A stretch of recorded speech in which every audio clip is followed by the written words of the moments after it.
Hey Rock, how's it going, man? How have you been?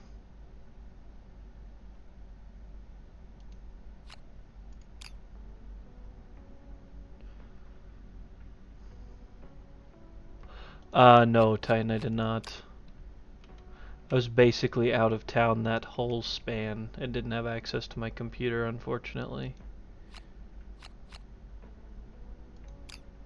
But we will get it dialed in here. Have no fear, my friend.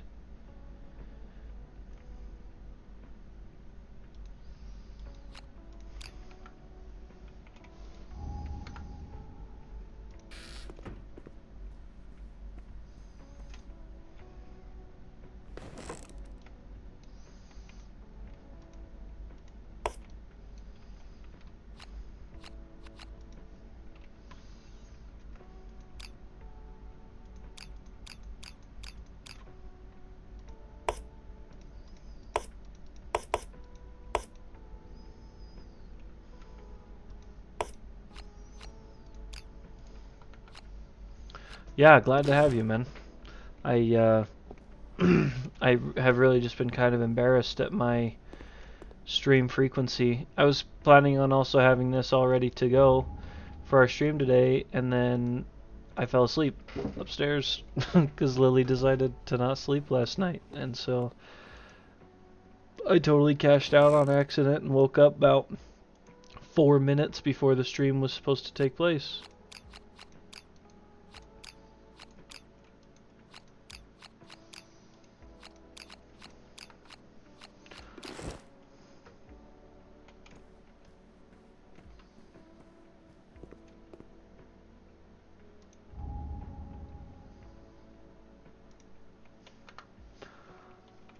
Yeah.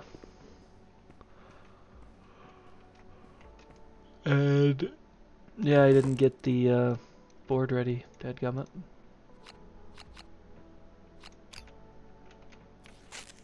So you'll have to hang with me for just a minute. Thankfully, there's really not much we have to add.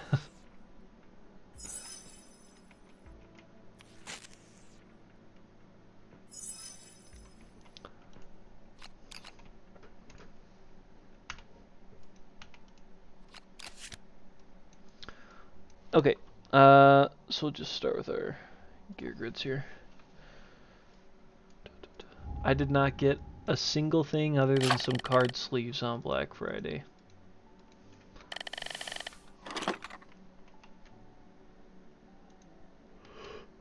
Great deal on sleeves.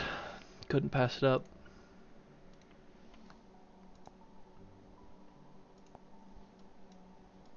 Skull helm, bone blade, and a cloth.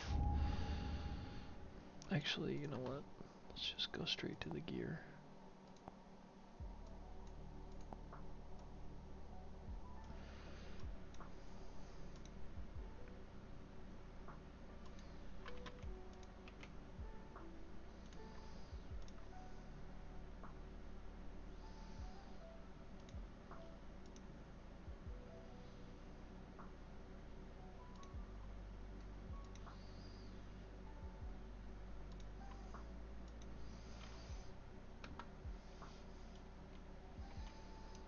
Yes, good rock, good. That sounds excellent.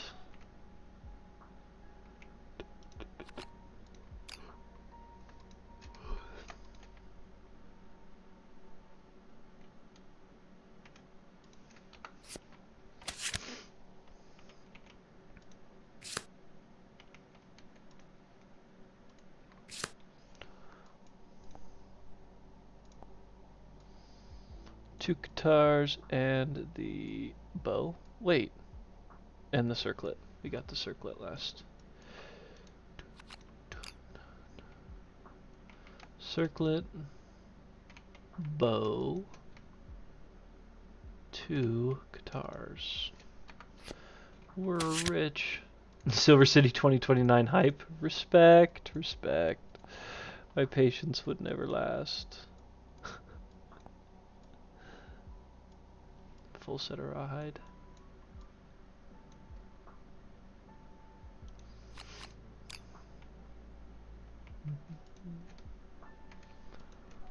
Can we all just agree how much we love Lord of the Rings? What a wonderful soundtrack it's got, too. I wish I could just play the Lord of the Rings soundtrack on stream. That would be awesome. 4 cloth and a founding stone, just in case. We're down to 1 stone? Dead gum.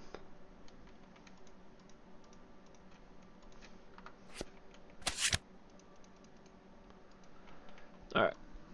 Friends. So, Alistair, we had them pretty much loaded up. I think, yeah, they just needed a cloth. And then Amras is bowman. Bow and cloth. I guess I'll go back to not full screen, but you guys will just have to deal with whatever crazy ads pop up over here. But at least we won't lose our place. Urza. That's our Katarsman. Guitar. Founding stone and cloth.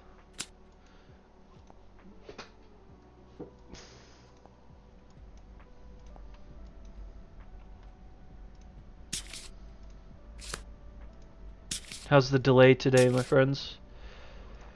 I've really been trying to figure out what in the settings I need to tweak to get the delay back down. It just has not been able to come back down since I changed it. Since I reset my PC. It's really a huge bummer.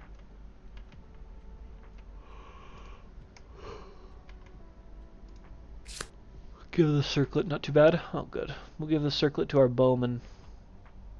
And I don't think we talked about it a whole lot, but we're going after the lope now, right? Since we got the circlet. 10 seconds, maybe less. Okay. Not bad.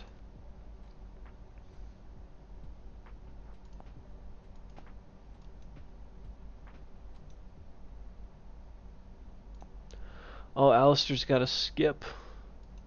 So we'll take Amras, Urza, Zachary, and anybody else got some decent? Oh my gosh. Enyo. Sun Eater and Anxiety. What do they have here? Ooh, they're a good one. Anxiety kind of blows, but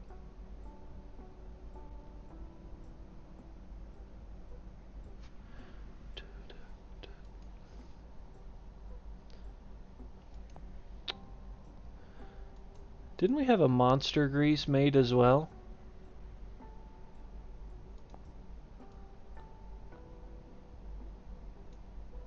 Could have sworn we did, but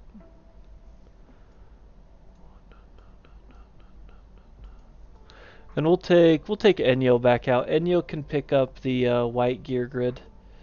They're working on Fist and Tooth anyways, so we don't need them to have the bow. This is a good swap.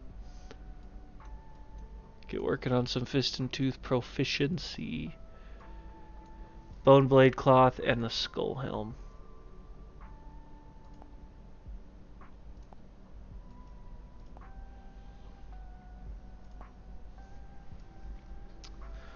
This we can send to shelf, because we actually need the People of the Sun one.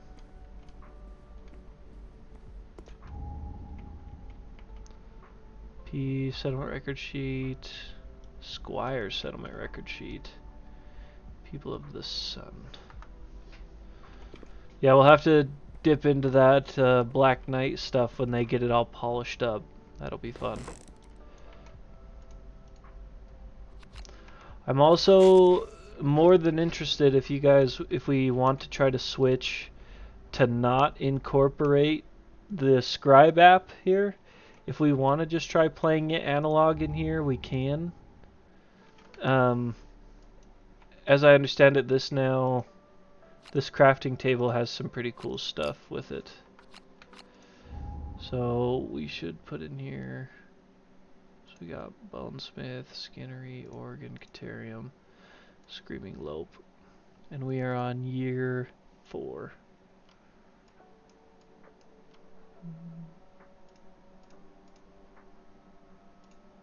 Headed to year 5.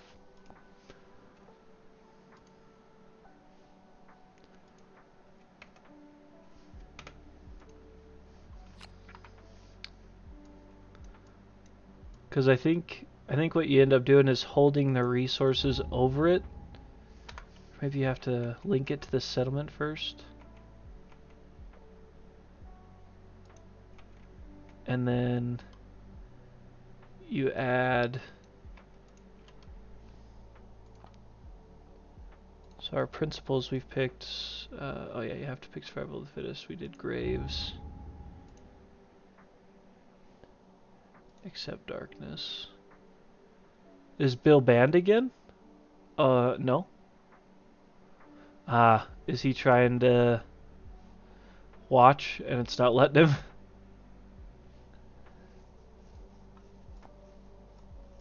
It's not good.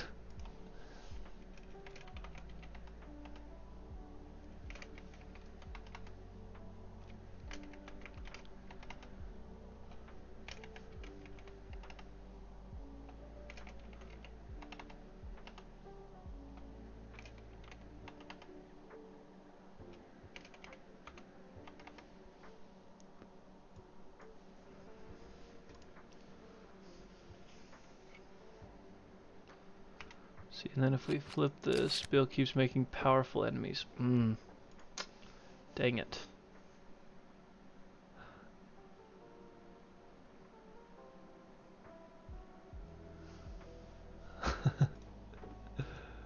Oh, poor guy is always seeming to be timed out for whatever reason.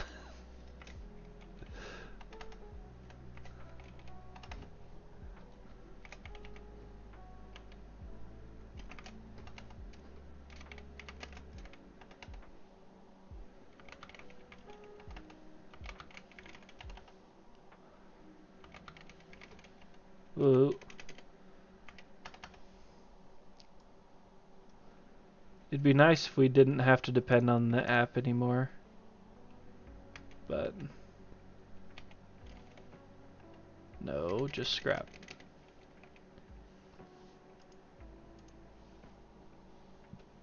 Put it in as broken lantern.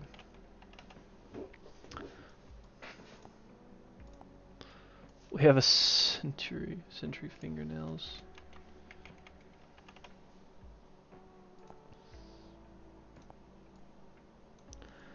Lion claw, a mane, and 2 fur.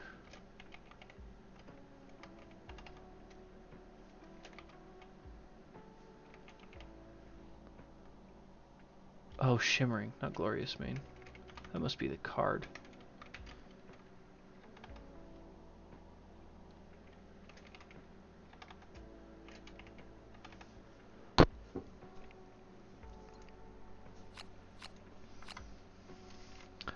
Yeah, so I think then, yeah, I don't.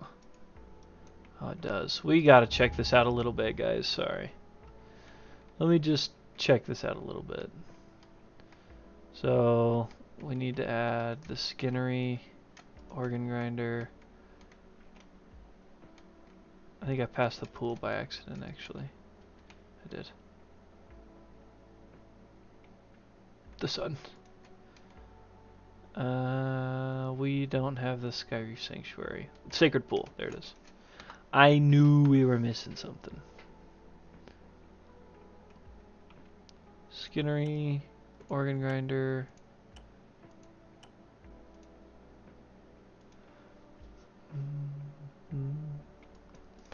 And I have to add that in here too.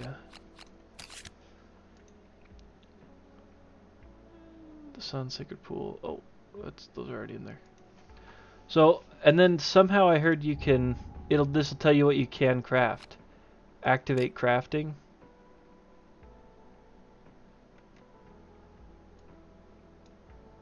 Not exactly sure how it works. Bonesmith.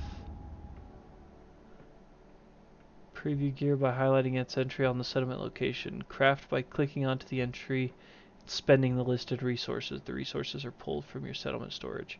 Check for resources left on the table. Oh, because it wants me to... But it's not going to tell me what I can and can't get. I was kind of hoping it would actually tell me, like, what I can and can't afford to get.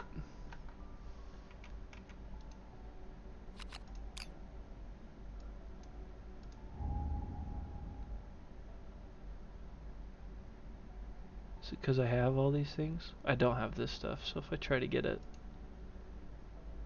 Active settlement sheet not found. Interesting, because it's actually right here.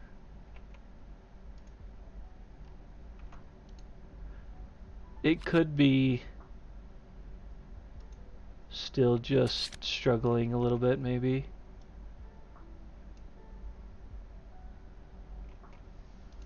Maybe we should try to craft something we can craft. What if we just try to do a bone dagger? Active settlement sheet not found. Oh no. What do you mean active settlement sheet not found? It's right there.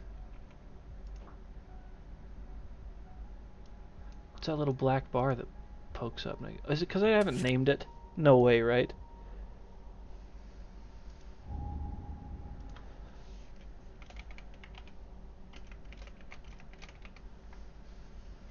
That can't be it.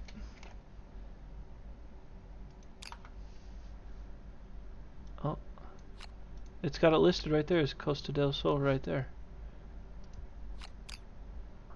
So why are you lying? Active settlement sheet not found. I wonder if I have to have it like linked to this guy here or something. Oh, I got two. Maybe that one's busted. Why do I have two?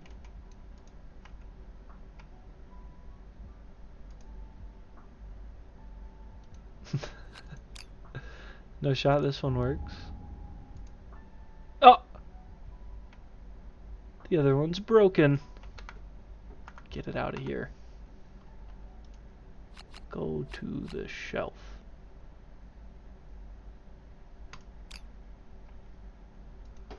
Ah, yes. That is actually pretty cool. So if you want to buy something, then you can pick from what you have left.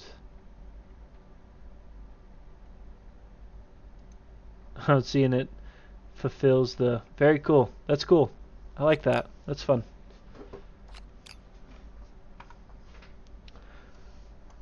Very nice. Okay. Sorry, guys. Small detour there. Let's pick things up here. Let's go through our survivors before we head out on our hunt. We're going to go after a level 1 Screaming Lope. Amras is going out in our blue grid, looking to start earning some bow proficiency. No fighting arts or anything of note. Enyo, one of our fist and tooth individuals who has a sword for backup. That wasn't square and it was bothering me a little bit, sorry. Enyo is tough. Enyo has purpose. Enyo is a sun eater. So, purpose, your comrades make you strong enough to exceed the limits of death itself. During the showdown, if you would gain a lethal number of bleeds, roll a d10 on a 6+, you live. Love that. Hey, good luck, Mike. Enjoy, my friend. Sun Eater, your body mysteriously absorbs light. At the start of the showdown, gain survival up to the settlement's survival limit. If you have any +1 strength tokens, you may spend them all to perform the surge survival action. Yes, please.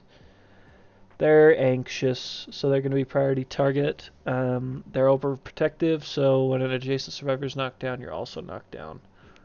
They're prepared, they're purified, and they have the partner ability with Zachary, who's also one of our survivors. Urza. Urza is our Lion Beast Qatar individual who is working on Fist and Tooth. Interesting. I know we had double Fist and Toothers, but that's fair. That's fair. We can get Qatar Mastery another time. Yeah, they don't have much worth note either. Monster Claw style, which is great for Fist and Tooth. And then Zachary. Zachary has purpose. Zachary's ambidextrous. Zachary is a Sun Eater. He's also quixotic. If you're insane when you depart, gain a survival, which he will. He's overprotective, unfortunately. He's prepared. He loves to explore. He's purified. He's axe specialized, finally, thank goodness. And he has a partner ability. Big wins for the team. Alright, now let's leave. Let's go ahead and set up a hunt for a level 1 Lope.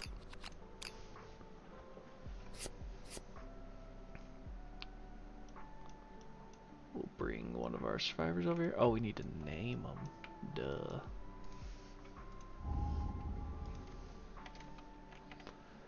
Amras.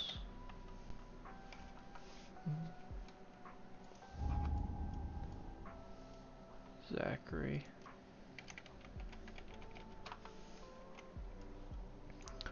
Urza and Enyo.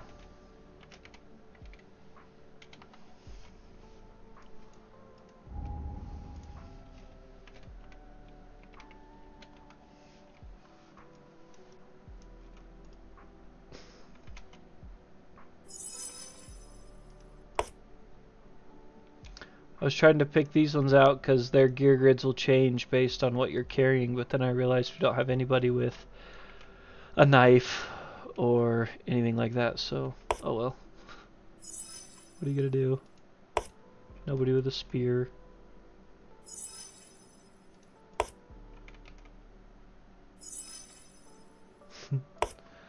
Oh well.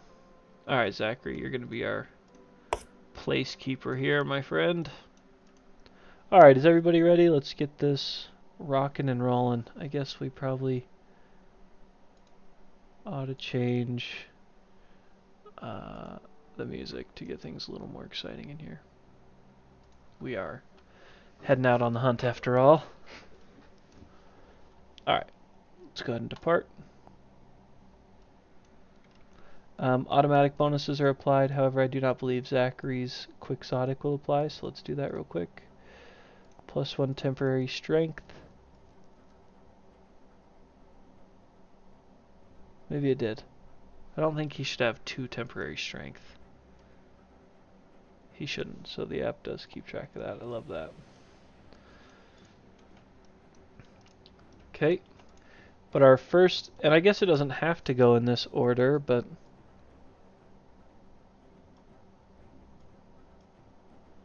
our first event revealer is going to be Amras. Flip this one. It is Devoured Grounds. The stone-faced ground is littered with the leavings of ravenous passing beasts. Half-eaten acanthus plants are strewn everywhere. If any survivor has 3+ understanding, the survivors may skip the next hunt space. Yeah, Zachary does. So we're going to skip this hunt event, and Zachary's going to reveal this one. Vomit Pile. The survivors find the half-digested remains of their quarry's last meal. Each survivor may scavenge, gain a courage, and roll on the table below. Yeah, we're all going to do that. We all need courage.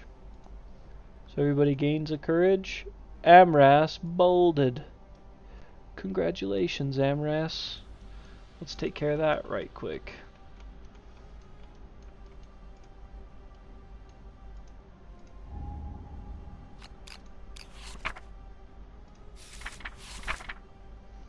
Bold. During the hunt phase, he gets prepared. He doesn't want to be a straggler. Prepared means when rolling to determine a straggler, add your hunt experience to your roll. And then we get to roll a d10 for a longer term buff. Hopefully real high to get a permanent attribute increase. That seems pretty high to me. Gain a permanent strength. Heck yeah. Nice work, Amras.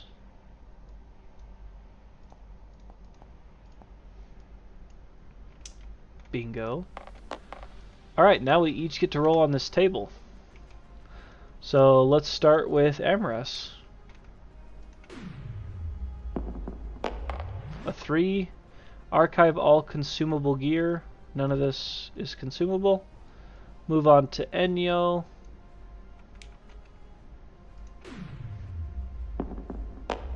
A 9. The antelope is clearly sick, vomiting up pieces of itself. Gain an understanding. And a screaming antelope resource. Excellent.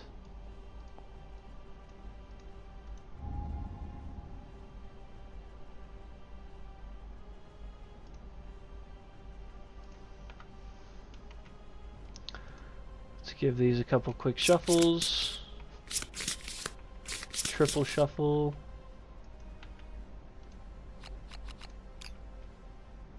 Move this up here. Move that up there as well. And our first acquired resource is muscly gums. Delicious. Let's see if we've got some survivors that can pick up a few more resources here. Urza. Up next. A 4. That is consumable gear. Urza doesn't have any either. Nobody does. And Zachary to end it all up here. Come on, Zachary. Ooh, close to a 9. We were 1 rotation off.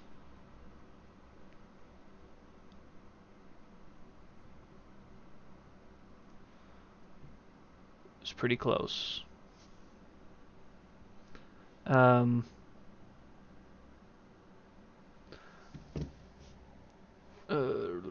But a 5 is you gain a survival. Sorry, I had to check a text message there. My apologies, friends. He's already maxed on survival, so that doesn't help. Awesome. That was a great hunt event. Now we set up this showdown. One of our betters, if I do say so myself. I know it's just a level 1, but look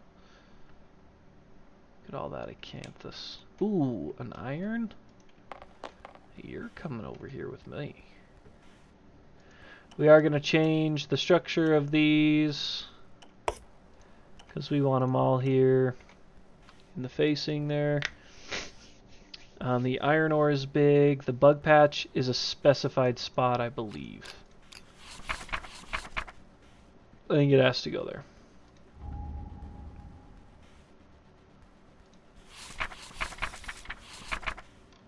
Yep, bug patch is here. And then 2 random terrain cards. Ooh, tall grass. Scooch these over a little bit, maybe. And then let's start our bowman, which is Amras. Over here by this iron ore.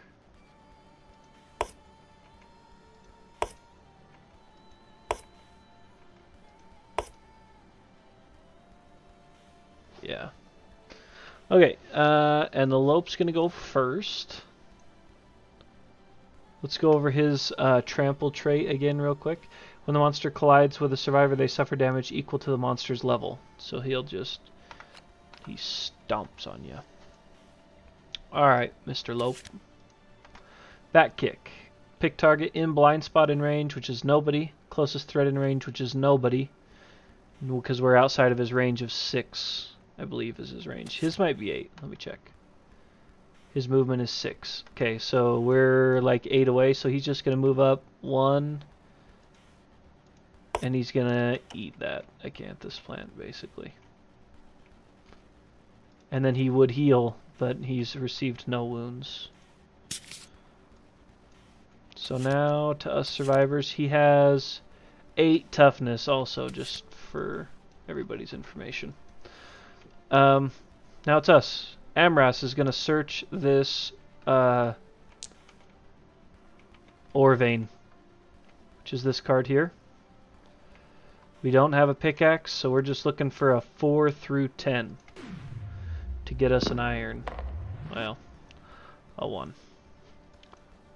That's unfortunate. We don't have any use for it yet, but still a huge bummer. Okay. Alright,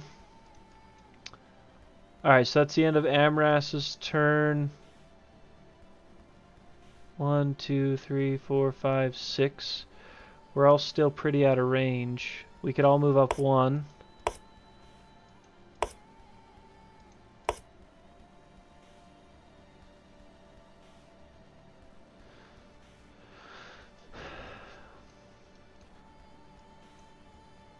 I guess we don't really care. We're probably ready for him to come get us. So Zachary, we want him to attack Zachary. He's got the best armor, and Zachary's here in the middle. So we'll move Zachary up to here.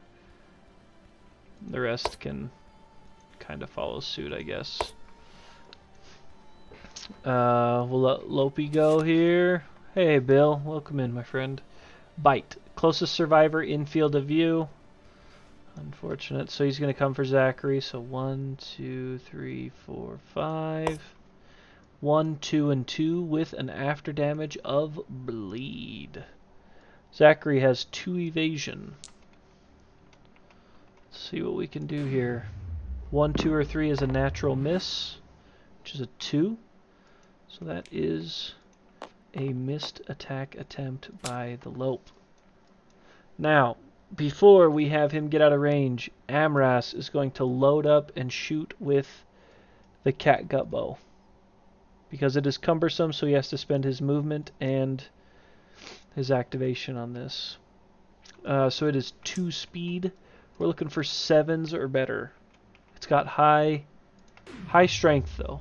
7s or better. A 10. Oh, nice. A top shuffled trap.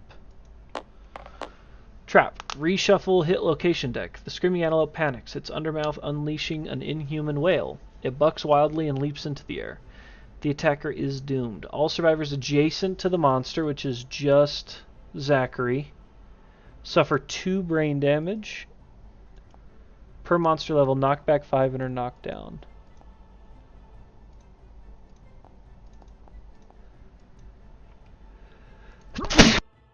Sorry guys, I tried to get muted in time. That really snuck up on me. I think I gave myself a hernia trying to hold it in. The monster lands on its belly and begins to slide on its teeth. Turn the monster directly away from the attacker and full move forward in a straight line. 1, 2, 3, 4, 5, 6. Back to its place of origin. I guess we'll reshuffle this. 3. We did not end up doing Clawhead Arrow. Alright. So we'll have Enyo come up and search this acanthus plant, I guess. Since they can't get into range anymore. Nice. A 9. Fresh acanthus. Strange resource to Enyo. And less healing ability for the...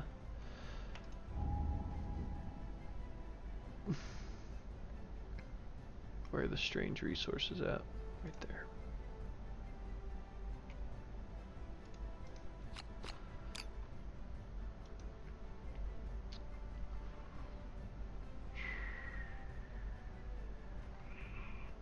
Right there.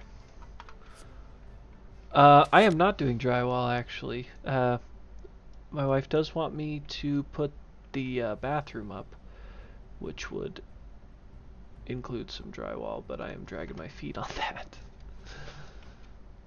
Alright, Urza 1, 2, 3, 4, 5. We'll have them do the same thing here, and roll the same thing. A 9. An 8. Different, but not really. That's another fresh acanthus.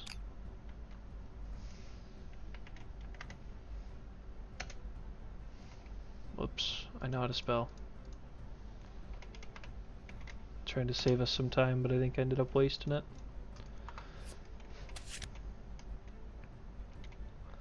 That is Urza. Nice rolls. Less healing ability for the low. And unfortunately, that's it. That's all we can do. Yeah, I have the bottle to flush my nasals because I have a big old deviated septum issue. But a trait, Infested. When this comes into play, the monster gains a +1 toughness token. I don't think this one's very nice. I haven't had this one very often, but I don't think it's great. Toughness makes him harder for us to wound. Discovering the ticks is gruesome. Roll a 1d10 for each survivor. On a result of 6+, suffer a brain damage per monster level. Then draw another AI. When a survivor ends their act adjacent to the monster, roll a d10. On a result of 1 or 2, they are infested with ticks and gain a -1 strength token. Yeah. Not great to have super early on. Roll a d10 for each survivor. So we'll start up here at the top with Amras. It's only on 6+, suffer a brain damage. No damage. Enyo. Enyo takes 1. Urza. What is that? 8. Urza takes 1. I actually wouldn't mind if Zachary takes 1 too. 10. Yep, he does as well. There go all my good rolls. Good.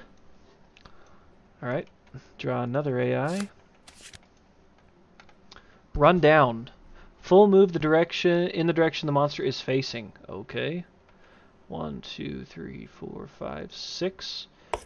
And turn to face the closest survivor. Pick target. Knock down survivor in range of 12. 1, 2, 3, 4, 5, 6, 7, 8, 9, 10, 11, 12. Nope. Closest survivor in range of 12 is Urza. Move twice and attack. So he's going to move... He's going to end up here. If the target is knocked down, this attack gains 3 speed. Thankfully, it isn't. So it's just 1 speed here. With a 2+ accuracy against Urza, who has 1 evasion is all.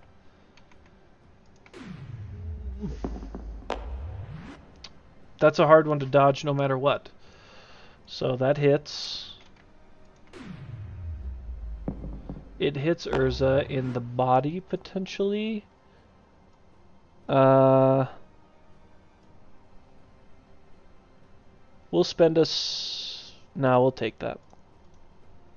I almost wanted to spend a survival to dodge it, but... Okay.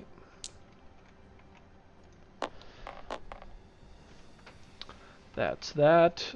Did we do our overcharge? We have not yet done our overcharge. Thankfully. They would have been wasted. We've attacked very poorly thus far. Okay. We do have those abilities to overcharge, embolden and overcharge, which those are in our innovation deck actually. I was telling everybody, Bill, it reset, the sim reset on the update, and I didn't get a picture taken. So let's get these innovations out real quick. Hands of the Sun is one. Sun Language is another one. And then the rest are all just our normal ones. Ammonia. Drums. Drums in the deep.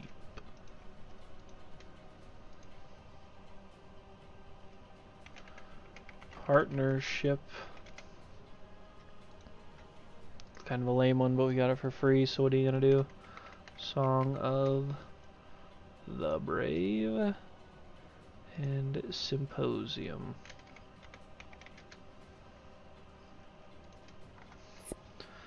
Okay, we got those back. Yeah, not really though, Bill. Not really, everything was lost. The problem when we lost it last time was that we lost it in the Scribe app. We can lose it on the table and be just fine. So just as a reminder, we have the Overcharge ability, which is a survival action. If you have any +1 strength tokens, you may spend a survival and remove them all to give your next attack this round devastating 1. And on the flip side of that is Emboldened. Once per round, if you have no +1 strength tokens, you can spend a survival to gain 1. When you're knocked down, you lose them all. Oh, which is Zachary was knocked down, and he did have some. I think he did have a +1 strength token. He sure did. Okay. Do you have your sheet saved at least? Yes, I did indeed. All right, friends. Zachary is back up on his feet. Please, hello.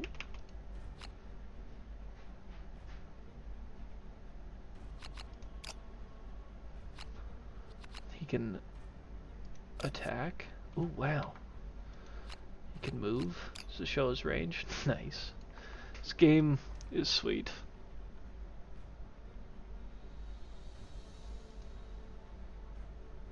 The resources and inventory all saved in the Scribe app. It was just what was out on the table that got wiped. It was nothing was really lost, Bill. It all pretty much stayed. All right. The bow has a range of 6. 1, 2, 3, 4, 5, 6. Yeah, he's out of range. So let's just run around with Urza right quick.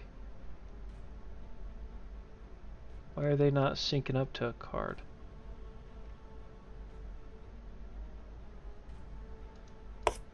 Usually it highlights their... Oh well. Urza, 1, 2, 3, 4, 5. So Urza is in blind spot. She is working on Fist and Tooth, so she will be using Monster Claw style on her Fist and Tooth attack, which we can actually use this now. Interesting. So it's 2, 8, and 0, but her Fist and Tooth attack gains an accuracy. Let me see if it... So if I come in here and give her Monster Claw style... We're also, Bill, testing out the app's ability to replace this, or yeah, the Scribe's ability to replace this app we have over here, to see if we can get it to where it's just all. So if we attack now with this, see, it doesn't give us the, your Fist and Tooth attacks gain an accuracy and a strength and savage. So they succeed, it'll be 2 speed, succeeding on a 7/6 plus for the blind spot. 2 speed 6 plus.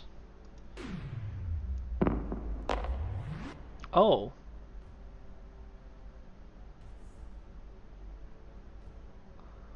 Alrighty then. That's not gonna do it. Enyo.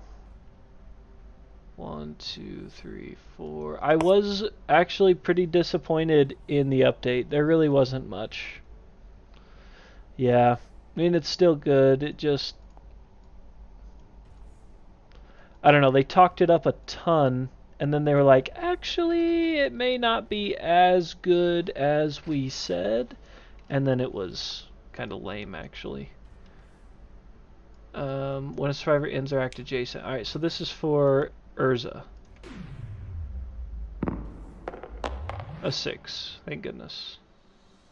Oh, on a result of 6 plus. Oh, no, down here. On a result of 1 or 2. So they're good. Enyo is also working on Fist and Tooth, I believe. Yes. So they're going to try the same thing. They're going to try to attack with Fist and Tooth. But they don't have any bonuses, so it's just 2 and 8. Nice. A 9 will do it. So they got 1. Alright. Unfortunately, they only have... Oh, they do have 2 strength. That's pretty good. They changed the print on these cards, and I love it.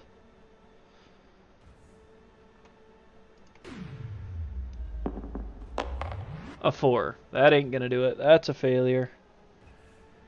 If the attacker is adjacent to the monster, which we are, their weapon is stuck. Tugging frantically, it comes loose, but you stumble and suffer knockback 5. 1, 2, 3, 4, 5. Well, they don't have to roll for ticks. 1, 2, 3, 4, 5. Sheesh. We'll have Amras move 1, 2, 3, 4, since they're not going to be able to shoot. We'll have them activate the cat eye circlet to reveal these next 3. Wow. Holy crap.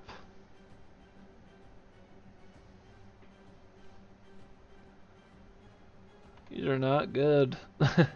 These actually all 3 suck. We should probably just trigger the trap.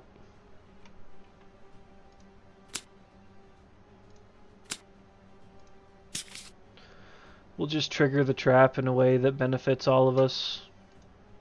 Sheesh. We'll have Zachary roll up here and just wait, I guess. Alright, Lope's turn. Crush and Devour, closest threat in field of view in range. 2/2 before damage, if any attack rolls. Oh, he gains Gobbled Up. Ooh, yucky. Gobbled Up sucks. Zachary has 2 evasion though, so if one of these misses, we can dodge the other. We need one really low. 8 and 10. So they both hit. No, the trap should not get sent down. We wouldn't be able to avoid it for that long. We haven't even wounded him yet. If we keep sending it down, we can only do 2 attacks per turn. If you put the trap on top, then I can trigger it now safely, in theory, aside from now that we have Gobbled Up.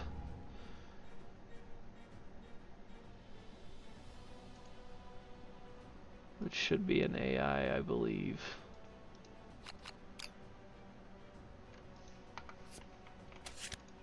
We can't surge to send it down twice per attack anymore. Gobbled Up. When you gain this, remove your survivor from the board and place them on this card. Then, story event, Crush and Devour.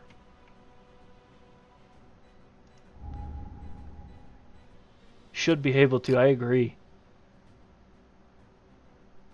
He can't heal anything. Because he doesn't have any wounds. Crush, oops. Well, this is similar. Crush and Devour. Yikes! The survivor disappears, shrieking into the Screaming Antelope's giant undermaw. So, oh. But we don't roll Masticated yet. At the start of your act, Masticated. Yeah, so it's just saying he's swallowed up.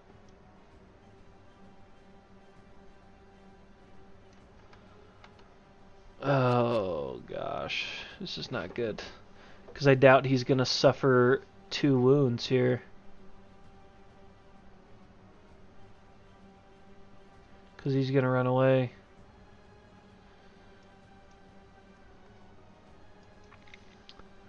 Okay. So now it's our turn.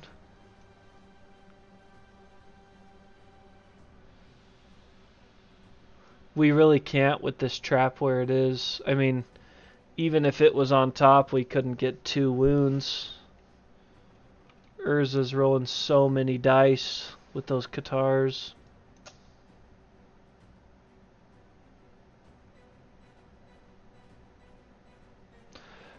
Yes, but I don't know if anybody has any +1 strength tokens.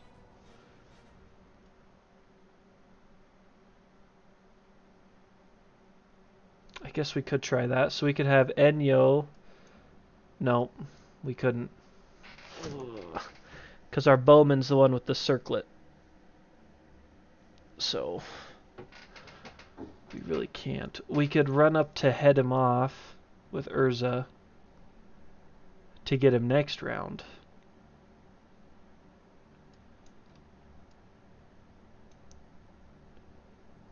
All survivors gain the overcharge survival action. Overcharge. If you have any +1 strength tokens, you may spend them to remove them all.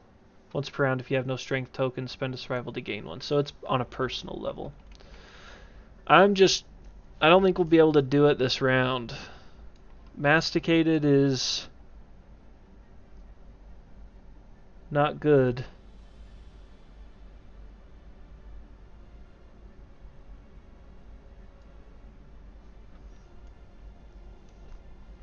I guess we could try. We could try to activate the circlet. We'll put it on the bottom. No, it's not going to work.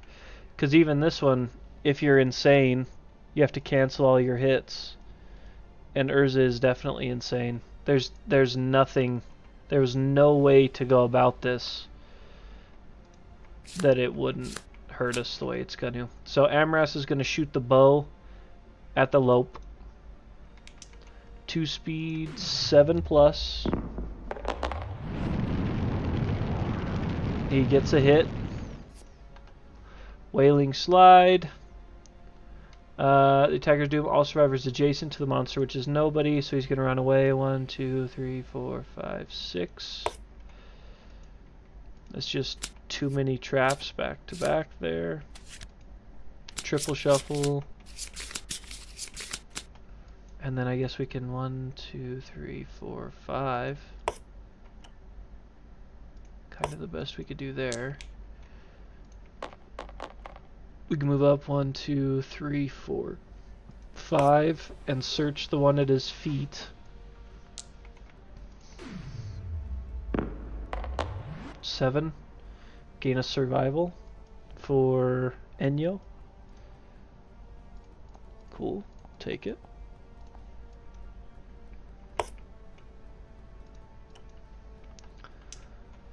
And now it's back to the Lope's turn, which is probably this one.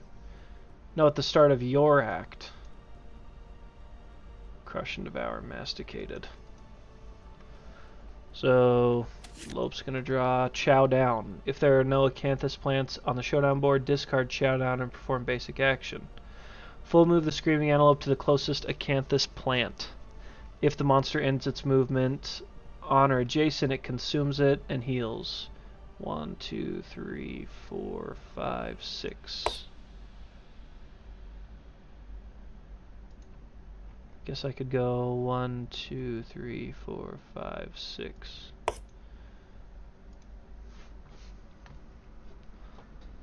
Bill, I believe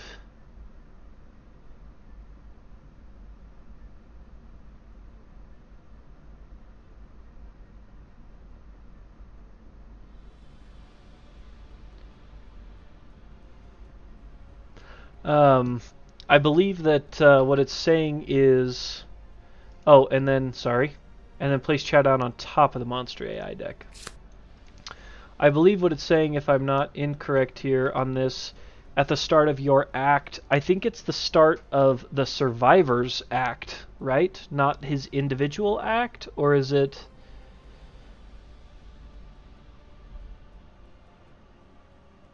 Oh, it's the individual's act. Oh, very wonderful. Very good. Thank you, guys. Alright. Well, that's actually good, because Urza is going to jump in the blind spot here, and she is going to attack with Katars in this situation. She needs the Fist and Tooth, but we have yet to even wound this guy. So we'll be rolling 4 dice, hitting on 6s or better. 1, 2, right off the bat there. 3... 8, 9, 9, 9. 4 for 4. 1, 2, 3, 4. Wow, that had me nervous. Okay, let's do these with no consequence first. This is a reflex. Turn the monster to face away from the attacker and full move forward in a straight line. That's super lame. That's going to go last. Failure is knockback 5. Yeah. So this is the order we'll resolve him in. He does have a +1 toughness. What is going on over there? He does have a +1 toughness token, which makes his strength, takes it from 8 to 9, and we have, or his toughness from 8 to 9. We have 4 strength, which means we'll be wounding on a 5 or better here. we need to do at least 50% wounds. 5 plus. The Katars are deadly, so 9s and 10s crit. So that is a critical wound. Let's remove an AI there. Sorry.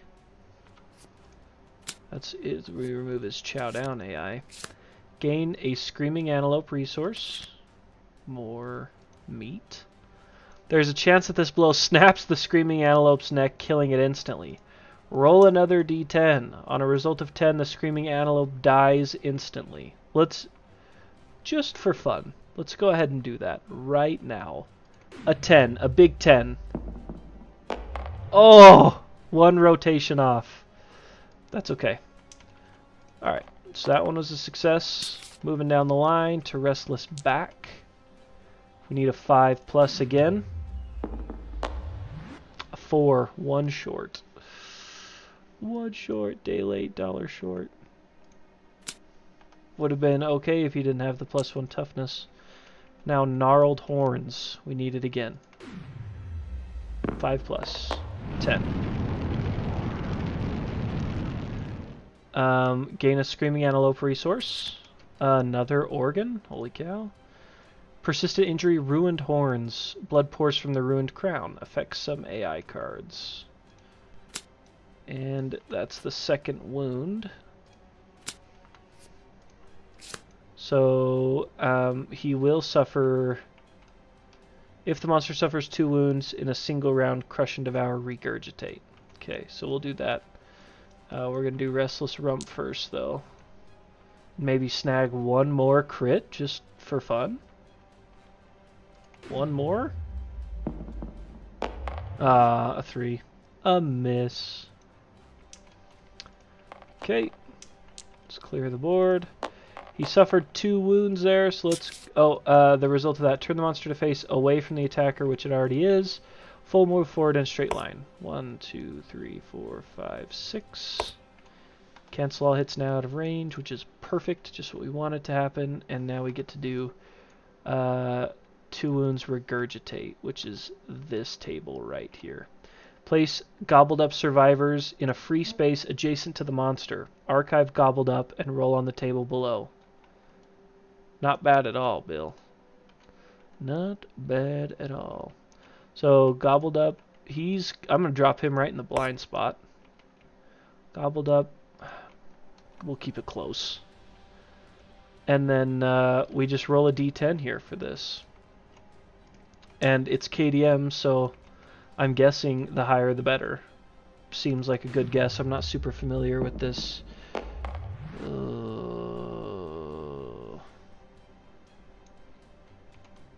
1 to 3. You wonder if you are dead, you're knocked down and suffer brain damage.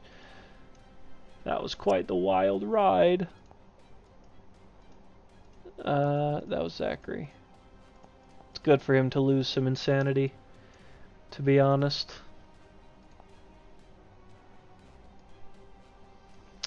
Okay, so we still have Amras and Enyo. Let's get Amras to try to take a shot at him with the bow before we do any encouraging. So it's 2-7. Come on, 2-7. A 6 and a 2? No.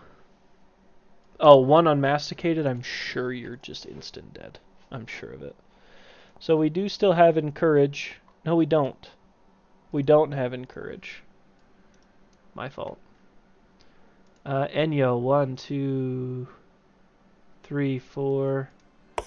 Get into the blind spot here, Enyo. Enyo's trying with Fist and Tooth.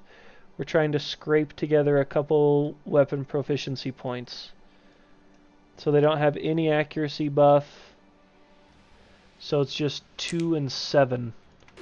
7s or higher. Oh, 9. Snuck 1 hit in there.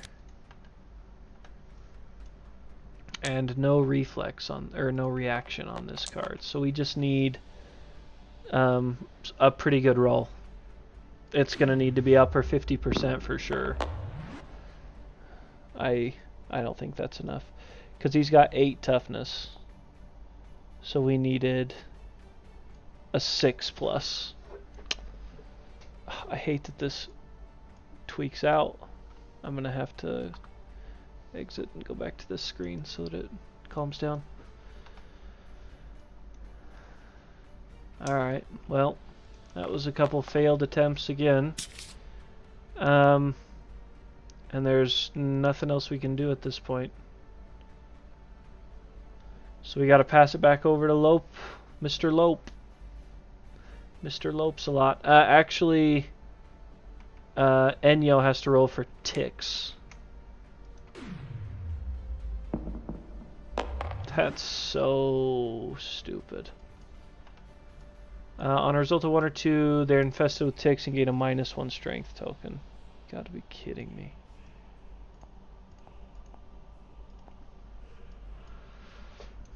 Okay.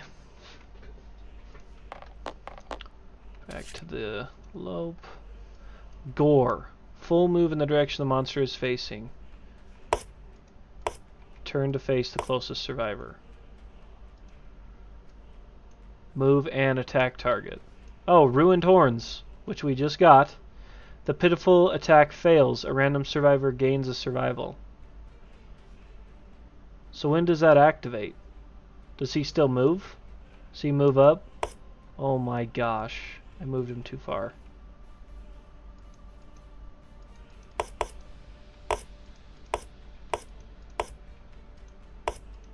Does he move up and then realize a random survivor gains a survival?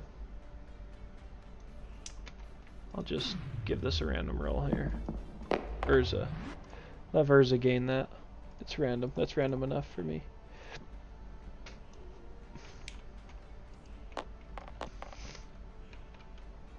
Okay, thank you, Ruined Horns.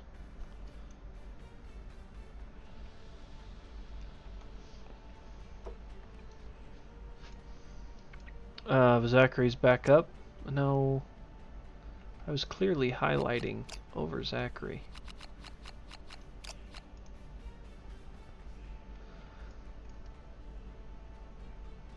He was facing this way as well. Wow, we have got to find our way into some proficiency points. The only damage we've done so far has been with the Qatar, I believe. And it's not even a... it's not even a proficiency. Zachary, 1, 2, 3, 4, 5. Zachary, at least get something with the axe. He's been pretty much swallowed up this whole time, so... 2 speed, 4 plus. A 9. We got 1. Don't be the one super dense location. That's awesome. That's so cool. My luck for this has just been awful. So bad. We need a 5 or better. Okay, well, he gets a proficiency point for that. But now his axe is broken.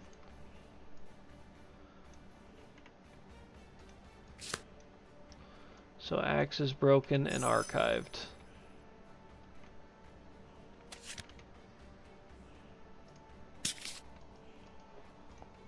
You know, he's got 1 super dense location in his entire deck.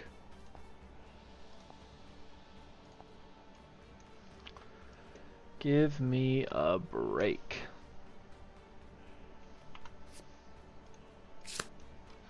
Okay. Enyo. What kind of disappointment do you have for me now, Enyo? You got no accuracy, but you're 2 speed from the blind spot. 7s or better. Take what back?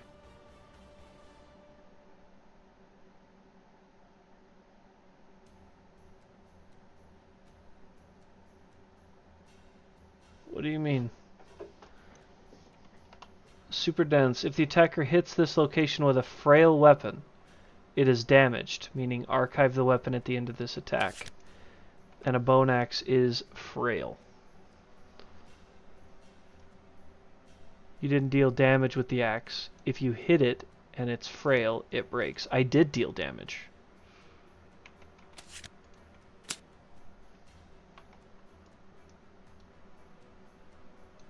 And all you have to do is hit this location.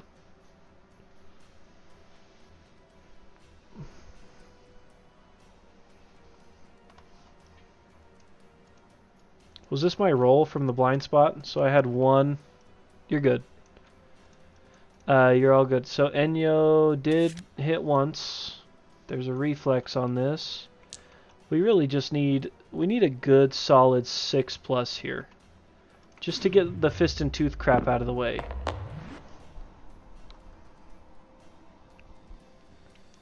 I'm only going to give him about probably just one more round of attempting with fist and tooth before I just start killing. Amaras is going to shoot with his bow. 2, 7, and 5, so 7+. Okay, we got 1.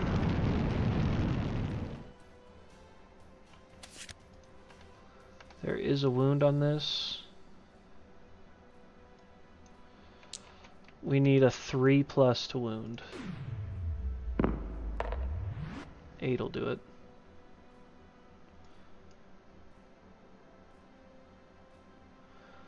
So an 8+. So that does a wound, which gets us a bow proficiency point, which is what it will be after this. I haven't been able to use Monster Clock. She's all the way up top. So the wound. Turn the Screaming Antelope to face the attacker and full move forward in a straight line. Well, he is facing the attacker. So we'll have him full move forward. 1, 2, 3, 4, 5, 6.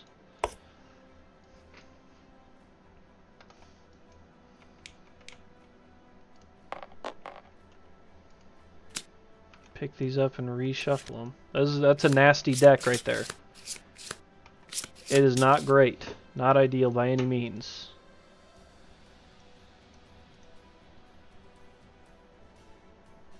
Both these two ended their acts adjacent, though. So this is for Zachary's ticks. Zachary's safe. And this is for Enyo's ticks. Yeah, he only has 6 movement. Enyo's got another -1 strength token. They are done attempting to wound with fist and tooth because they are at 0 additional strength. Sorry, they didn't make it this time around. Alright, and then Urza is up. No. Oh my gosh. 1, 2, 3, 4, 5. Alright.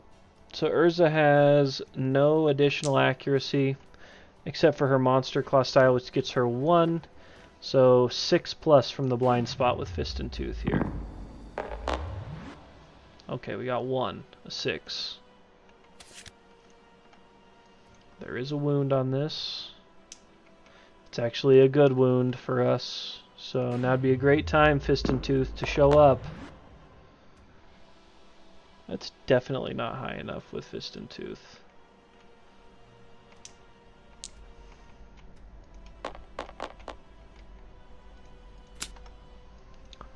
Okay. Back to the lope. Gore. Full move in the direction the monster is facing. And then he's coming back.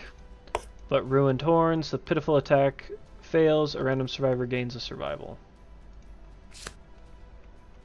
Monster Tooth would be nice. Yeah, Bill's been saying that for a little while. We really haven't been able to get it yet. Random survivor gains it. Really doesn't matter who. We'll just do evens and odds between Amaras and Enyo, because 7, so Amaras. Should probably have the cards out, but it's not like it really matters for this. Did Urza end it? She did end right behind the lope, so she would have to roll for ticks.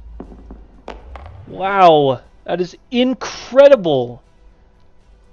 Do you know how many times I've had stuff that you're rolling for a 1 or a 2 to knock the lion over every time they run or anything like that? I think maybe once I've ever succeeded on that.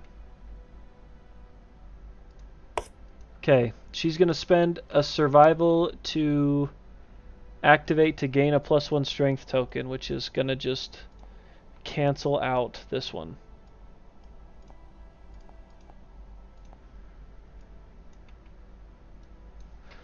And then I guess we'll just roll it straight up since we don't technically have any +1 strength tokens to spend. So we'll try with Monster Claw style again. 2 speed, 6+ is all that's required. A 1 and a 5. Miss. Congratulations. Oh, but we get to roll for ticks again. Whew. 1, 2, 3, 4, 5, 6. In range of the bowman. Let's give that a try. 2 speed, 7s or better. We got 1.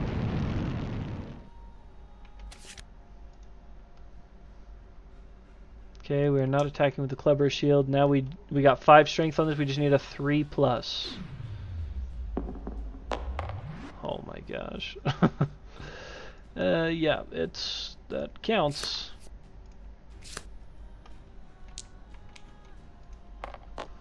I'm gonna move Zachary 1, 2, 3, 4, and Enyo 1, 2, 3, 4.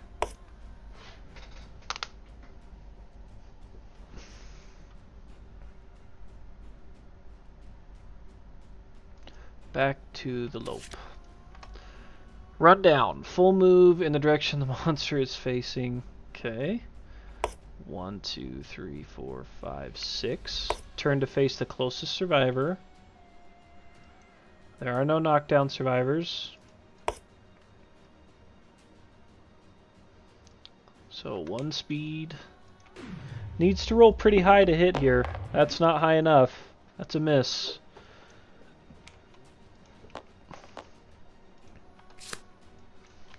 Enyo, if you can't do it now, you never can. We're going to spend a survival to overcharge and attack from the blind spot with Fist and Tooth. One more chance for Enyo. Actually, I'm going to have a... Sorry, those don't count. I'm going to have a move right now. 2 dice. We need a 7+. Okay, there's 1.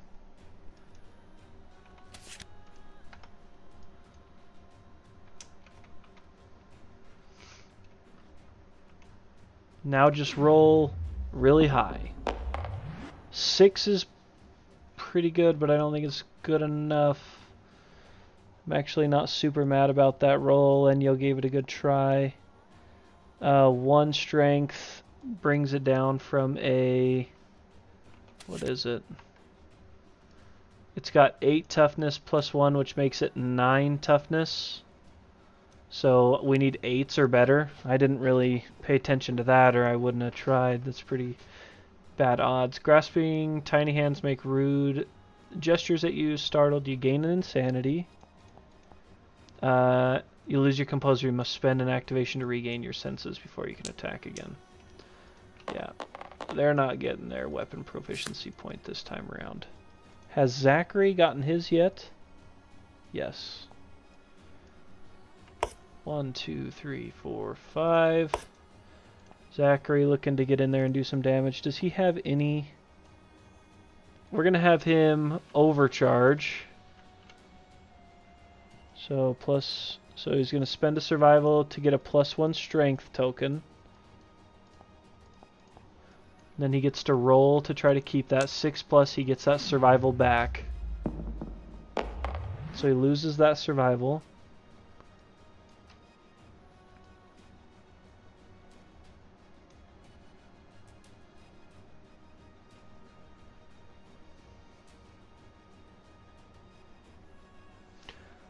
And he's probably going to overcharge. Yeah. I'm going to have Zachary overcharge. So he's going to spend another survival to sacrifice that +1 strength token to overcharge. Let's see if he gets to keep that survival. 6+. Nope. Okay, now he's attacking. Oh, Psych. We're not giving that away. 100% psych. Because he has to attack with Fist and Tooth now. Because he freaking lost his axe. So 2 speed, 6 plus a 9. We got one.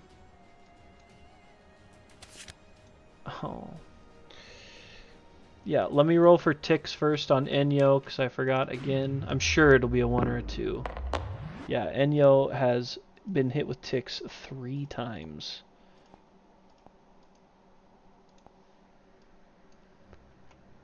That's incredible. And then we have a trap here against Zach. The attacker is doomed. All survivors adjacent to the monster suffer 2 brain damage per monster level, so that's 2 to Enyo and 2 to Zachary. And then it's going all the way away from us.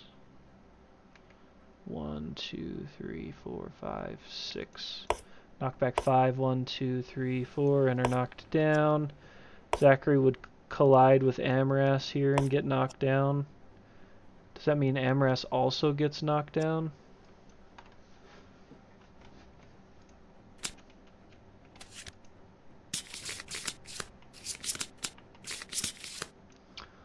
Wowza.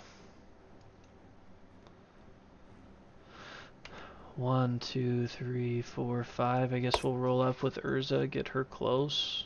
Have her search this tick pile, I guess. Or this acanthus pile, I mean. Urza gets a survival. She's already full. But at least now he can't eat that. That was wild.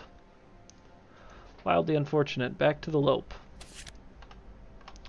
Bite. Closest survivor in field of view. It's going to be 1, 2, 3, 4, 5. It's going to be Urza. 1, 2, and 2. Urza has 1 evasion, so 1s and 2s miss. 3s hit. She's definitely just going to dodge that. We're not even going to move forward. Guessing there, that one's definitely getting dodged. The human tick. The Tick, is that what it's called? Yeah, that was a good cartoon. I liked that one as well. This level 1 antelope is whooping on us, fellas. Whooping. Oh, look. The whole crew's back up, though.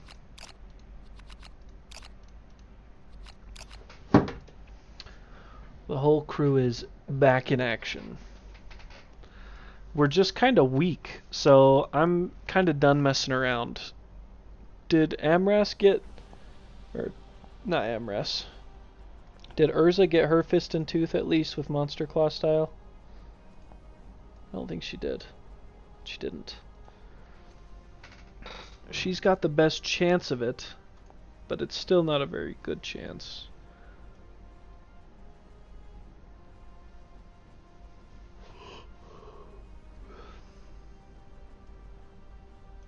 Yeah, let's just get in there and finish this. This is getting out of hand. Alright, Urza. Urza's moving around. 1, 2, 3, 4, 5. She's attacking with Katars. 4 speed. 6s or better. 1, 2, 2.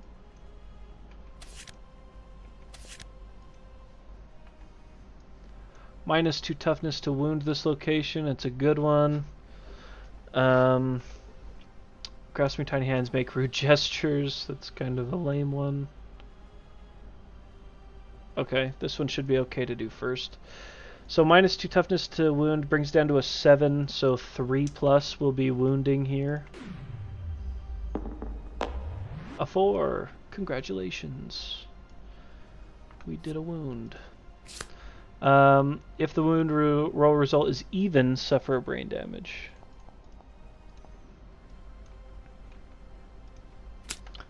And then restless tiny hands.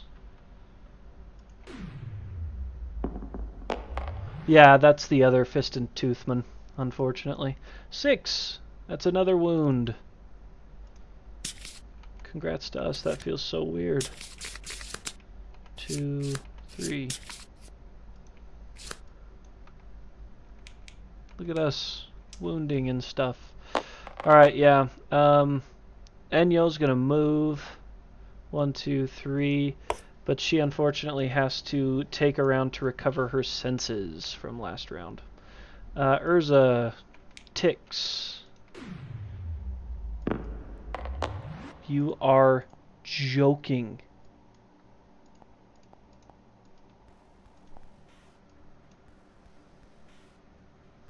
This is insane. I mean, I'll have Zachary try with Fist and Tooth, I guess. He's got 1 accuracy, so 7s or better. Yeah, that's not surprising. Now we're to Amras, who's shooting the bow, which once again, 7s or better, not been going our way. 7 and 9. Super dense, which doesn't matter, and a reflex, which doesn't matter too much. We'll just go after this one first. We have 5 strength against 9 toughness, which means we need 4s or better to wound here. Please give us some 4. It's just 4 or better. That's it. Okay. Good. But he's got to turn to face the attacker. Sheesh. Jiminy Christmas. Alright, back to the lope. Oh, unfortunate. Full move in the direction the monster is facing. 1, 2, 3, 4, 5, 6. Crushed. Crushed. They each take a damage. Amras takes 1, 2. The legs.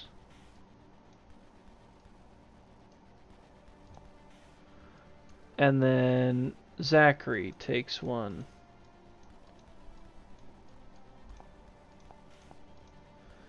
To the body. That's just for collision. Now, closest knockdown survivor in range. Yes, everyone lost their tokens.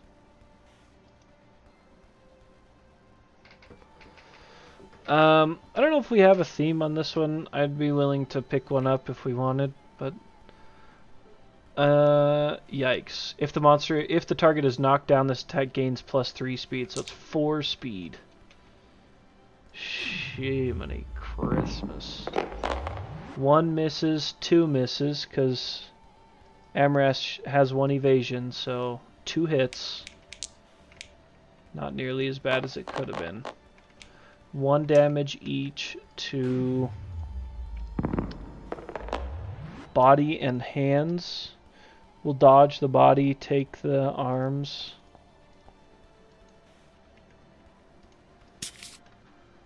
Okay, well now we know what his last attack is. Thankfully Enyo's still on there. Oh no, it's Enyo's the loser. Amras is the one with the bow.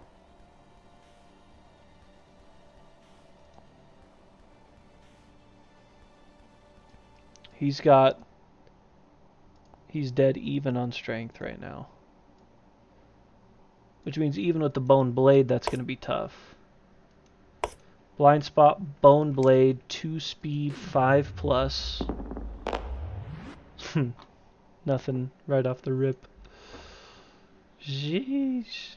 He's just going to keep, this freaking thing's just going to keep running over our people here.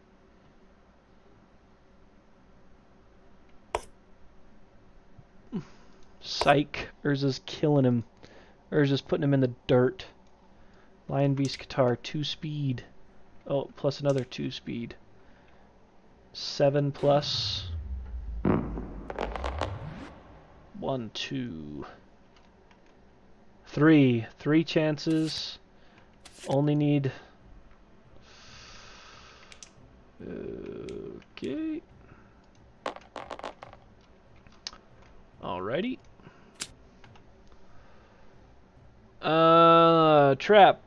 Reshuffle hit location deck. It's Inhuman Undermouth, unleashing an Inhuman Whale. Bucks wildly, leaps into the air. The attacker is doomed. All survivors adjacent to the monster suffer 2 brain damage per monster level. Knockback 5 and are knocked down. 1, 2, 3, 4, 5. And are knocked down. And 2 brain damage to Enyo. 1, 2, 3, 4. Knocked down. 2 brain damage to Urza.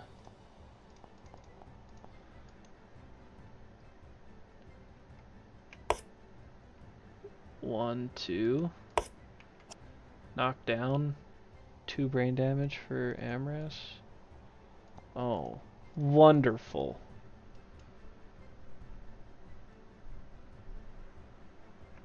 One, 2, 3, 4, 5, 6. Stupid thing. Holy cow. So Amras is now about to get a disorder. So let's just roll on that chart, and then we'll go take a look.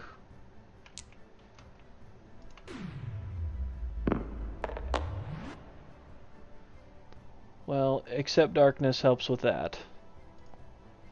I don't remember exactly what it does, but I think we get to add 1 or 2 to our roll. Lose 2 levels of weapon proficiency? Sure. Will do. I'll get right on that.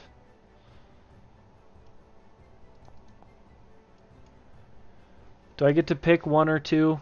I don't remember how. Oh, it's +2, so it's actually flee. Your knockdowns suffer knockback equal to your movement towards the closest board edge and gain a d5 of insanity. They were already knocked down. Towards the closest board edge, 1, 2, 3, 4, 5. And a d5's worth of insanity. 4.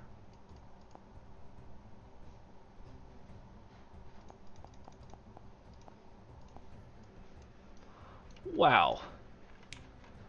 That was incredible.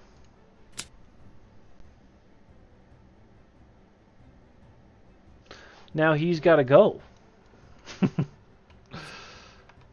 Rundown. Full move in the direction the monster is facing. 1, 2, 3. And then turn to face the closest survivor. Oh my gosh. 1, 2, 3, 4, 5, 6, 7, 8, 9. It's him again. 4 speed.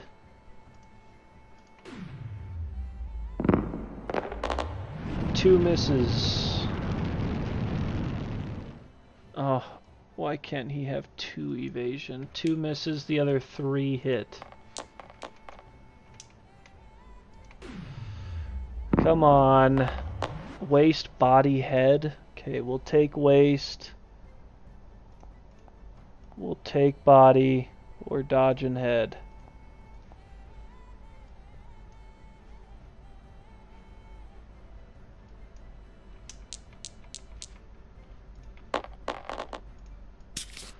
Oh boy, we're all up.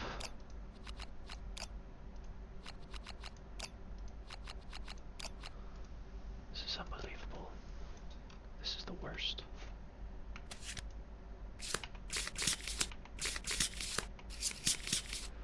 Amras is shooting with that bow. Right off the bat here, it's pointed straight at his chest. No way he misses, right? He missed them both.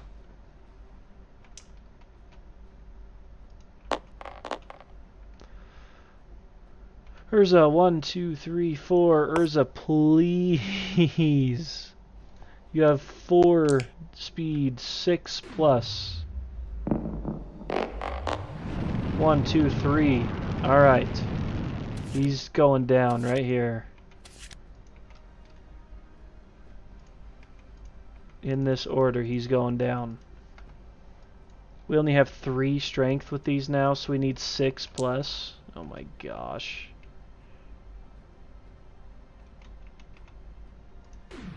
Come on.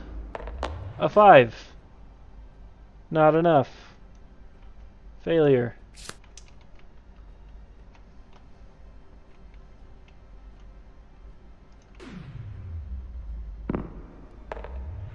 A 1. That's definitely gonna do it. That's good for a wound, right? Can I get 1 wound? Okay, an 8. Thank you. I can at least wound off this terrible final location.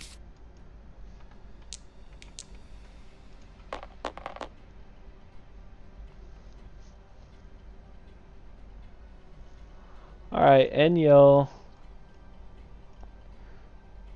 I guess, is gonna overcharge to run up. 1, 2, 3, 4, 5. Try to end this with fist and 2, or with a bone blade. 2 speed, 6 plus.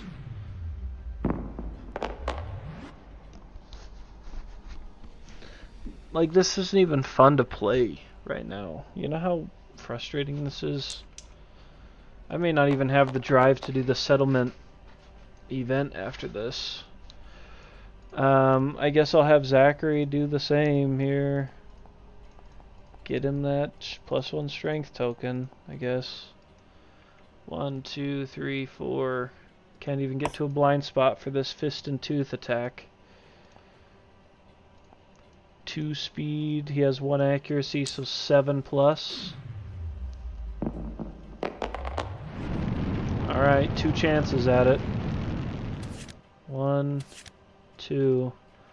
Okay, we're going after this one first, because there's no reaction.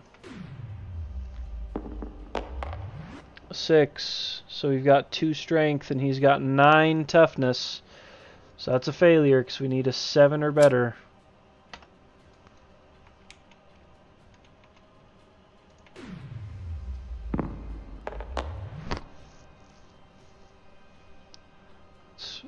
Absolutely incredible. The giant maw snaps shut. If you are adjacent to the monster, you must spend a survival. Last one.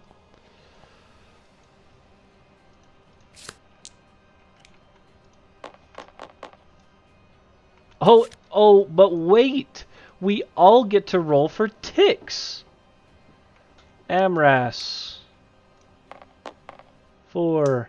Enyo. Enyo, you disgust me with the amount of times he's hit ticks. Urza. Zachary. Alright, well, now it's just his basic. Closest knockdown survivor in range, no target graze. Wow! 1, 2, 3, 4, 5, 6. Eat it up, you chump. Guess what's back in play, fellas? You guessed it. And Zachary is, because of this one here, suffer damage equal, so 1 damage plus, so body damage for Zachary.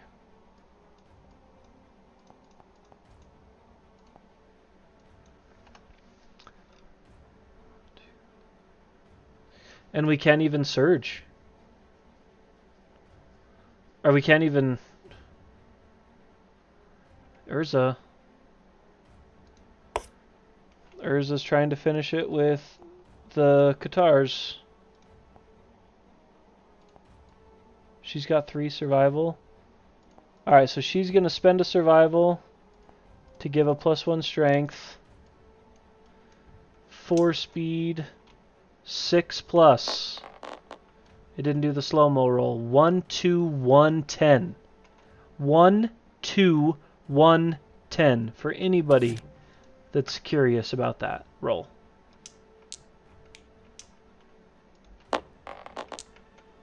Wow.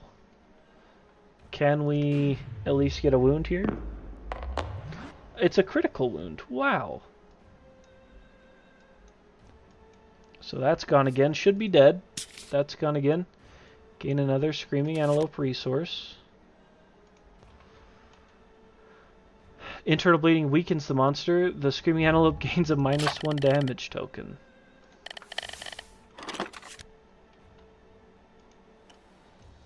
And now we gotta see if she's got ticks again.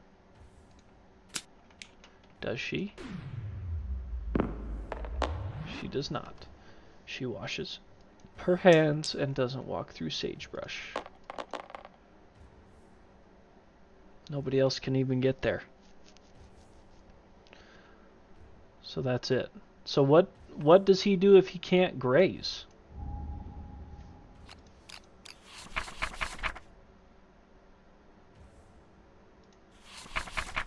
Oh, it doesn't matter because there is a knockdown survivor in range. Doesn't matter. Because he's going to turn this way and go 1, 2. Oh my gosh. I hate that it now allows you to move onto the survivor spaces. Why would you do that, KDM Sim people? Take it back. It's a terrible addition. She's going to get shot off this way and take a damage.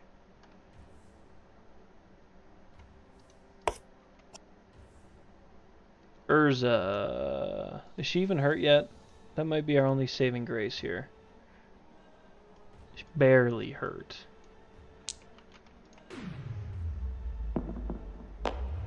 Waste. This is honestly some of the worst rolling I've ever done, ever. So now he's attacking Zachary. 2, 2, 1. Zachary's got some evasion. Not that much evasion. They both land. Both worth 1 damage each.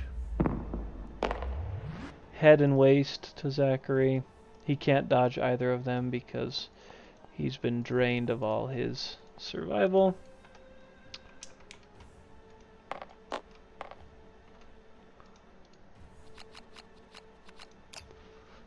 Okay. Oh my gosh. Alright. Let's see if we can't just end this. Amras is going to try to shoot him with his bow. 2 speed, 7+. We only needed 1. We just needed 1. 7+ and we rolled 2 6s? What even is that, though?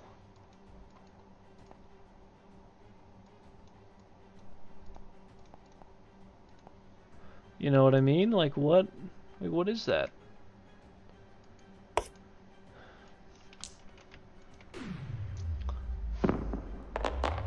Oh my gosh, a 9. Zachary, please. Zachary, please. Kobe! Oh my god. This is unbelievable.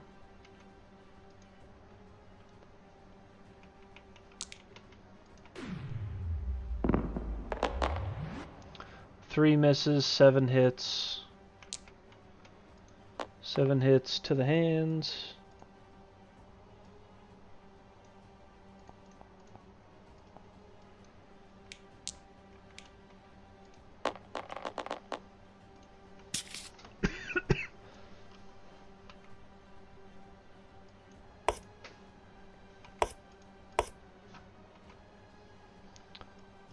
Enyo, you sick, infested, tick, nerd, do something here.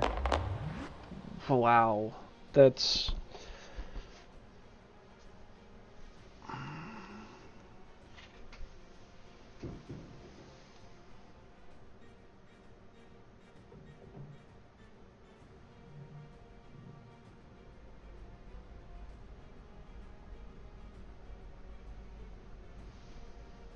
Okay.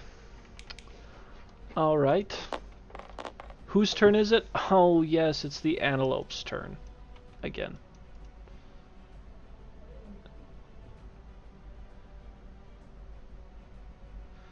1, 2, 3, 4, 5, 6. It just full moves now. So it just knocked Zachary over and he's got to take a damage. Yeah, I'm throwing a stone. 100% rock. And if it's the trap, I'll shut down stream for the day. We'll call it a day. Alright. Urza throws her stone. And pulls this. Gain a Screaming Antelope resource. Yay. Watch me not roll for ticks, Bill. And then let's see if we can kill him instantly with this roll of a 10 or higher. Yay! Too bad he's already dead because we lobbed that throwing stone straight into his chest cavity. Oh my gosh, that was one of the worst fights in the history of fighting.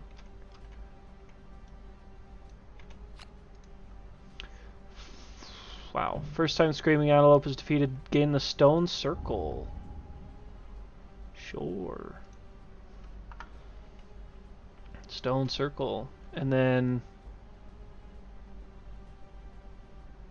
No, when the monster is defeated, any non-deaf survivor with 20 plus insanity are driven mad by its screaming death wail. They vanish into the darkness, never to be seen again. Thankfully, we're not in that arena, so we just get 4 basic and 4 screaming lope resources. 1, 2, 3, 4, and some basics.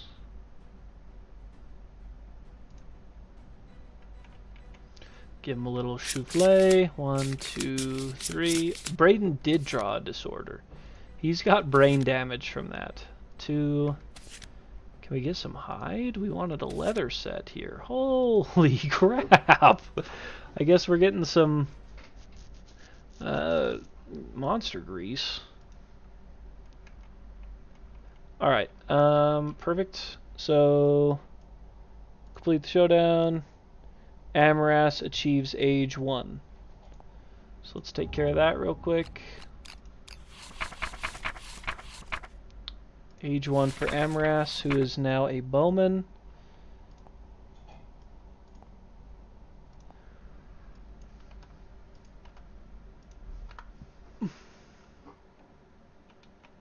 If I could have done that, Bill, I would have. If that would have been an option. Oh, I gotta roll another one and add it to this. 6 plus 9. 15.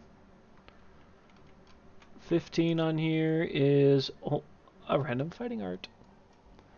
Give me strategist.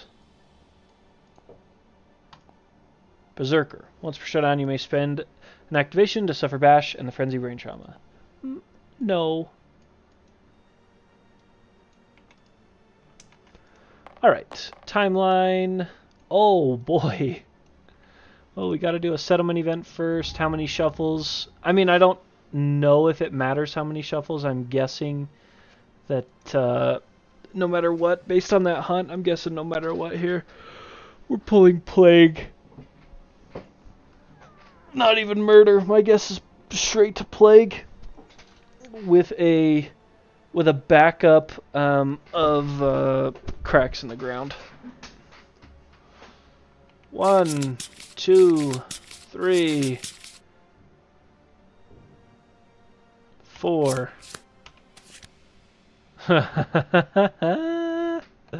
Skull Eater. Randomly choose a survivor, a returning survivor.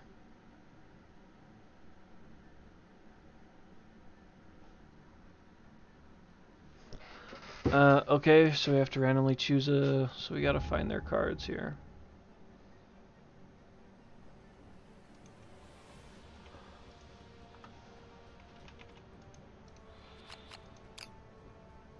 That's not the right one. I thought it was in the universal deck.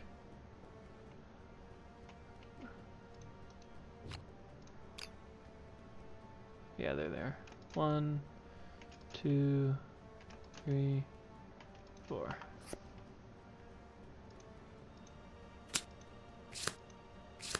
Better than Plague? Not by much, Rock. Not by much. Watch it be Enyo? It should be Enyo.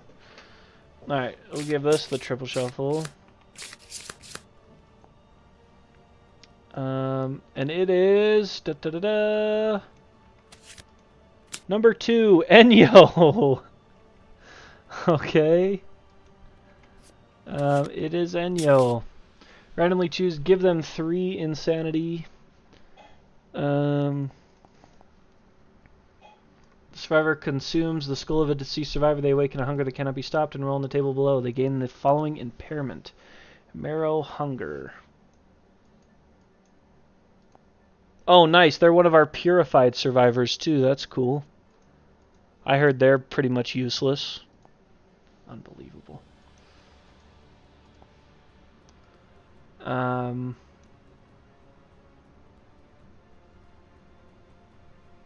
then, I mean, we roll on this.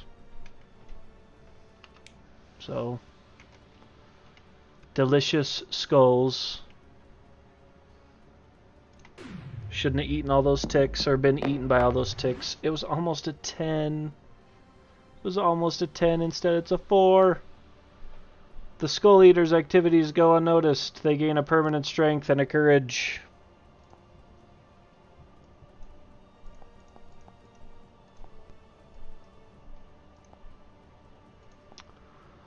Add murder settlement event to the timeline next year.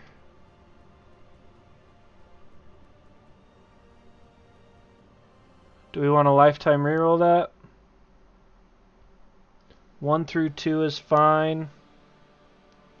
Doesn't add murder. 3 through 7 adds murder. 8 through 9 doesn't add murder. 10 does add murder. No. He would murder... Who's our XP here? So he would kill...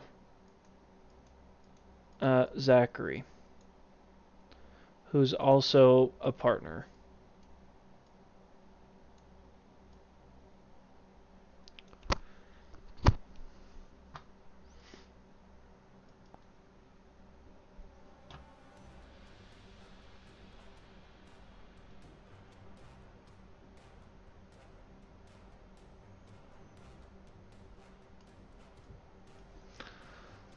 Can't kill Monster Claw Person. I value Zachary far more than Monster Claw Person. I'll just say that right now.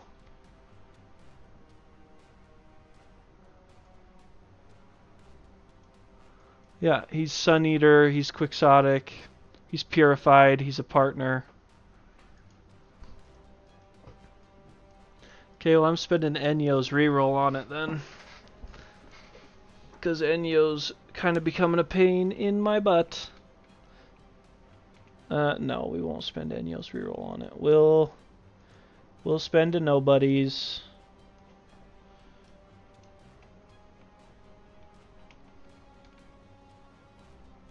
No, Zach's XP is 8. He's way higher than anybody else. It's not even close. A 9. That's the best one we could have got. The other survivors redirect the Skull Eater's hunger. They may spend 2 endeavors to replace marrow hunger impairment with binge eating disorder. I think everybody lives on this one. Marrow hunger.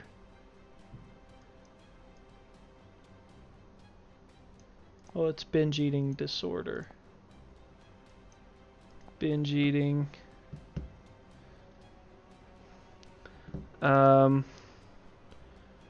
If they don't add settlement event murder to the timeline. Yeah, and we are not going to add that to the timeline. Get that crap out of my face. Alright. The Great Sky Gift Sunstalker book.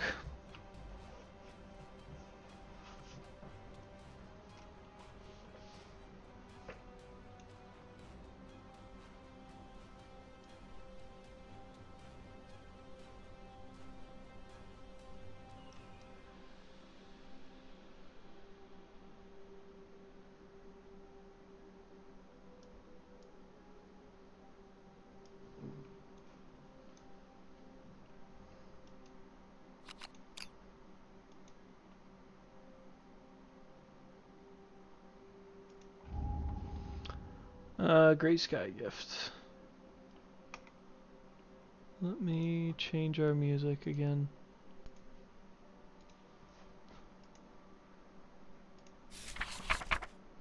The Great Sky Gift. Oh! Come on. Oh, it's teeth. I was gonna say, that looks like a butthole. Come on, we can't have that. Pooping water, but it's actually like vomiting it. Alright. The Great Sky Gift. The sun's mouth opens, there we go, creating a deafening drone and begins to power vomit water directly into the sacred pool. The survivors recognize the gift and cheer as the mineral and bacteria-infused liquid gushes out. Its surface casting colorful reflections off of lanterns around the settlement. The settlement embraces the Sky Vomit Festival. Feeling a collective need to preserve as much of the gift as possible for the spawn living inside, the settlement may nominate a survivor to enlarge the sacred pool. Enlarging the sacred pool. You may upgrade the sacred pool's levels once per lantern year. Indicate its level on your settlement record sheet. So to go from level 1 to 2, you just need to use 6 resources. And to go from level 2 to 3 is 9 resources. Sheesh. And then we embrace the Sky Vomit Festival, which should be fun. Now the... Sheesh, Titan. Sheesh. That's crazy talk. It's actually a blue shower, so... Come on now. I don't even know what we want.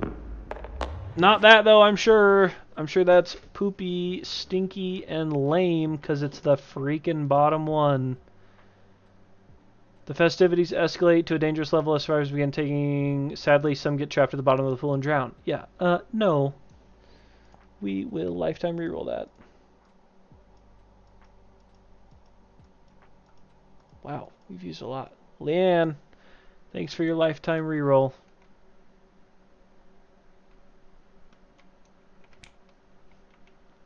Lifetime reroll that into a 10. That's pretty close. A 5. 6 would have been cool. Nominate a survivor. As they watch the vomit fall, they notice a strange creature swimming upstream. Feeling bold, they manage to pull it out. They gain a hagfish, strange resource, and a courage. Wow. It's going to Amras, because he needs that. Nope. Who needs the courage? Has anybody got 2 courage? Urza! Congratulations on the courage. And a hagfish. Strange resource. Hagfish. Mike's high school name. High school nickname. There you go, Mike. You're here in our hearts. What a dumb thing. Look at that. Hagfish. Oh, it's a bone and a hide. Okay, I was gonna say your hair turns gray and you gain a hunt XP. That's it.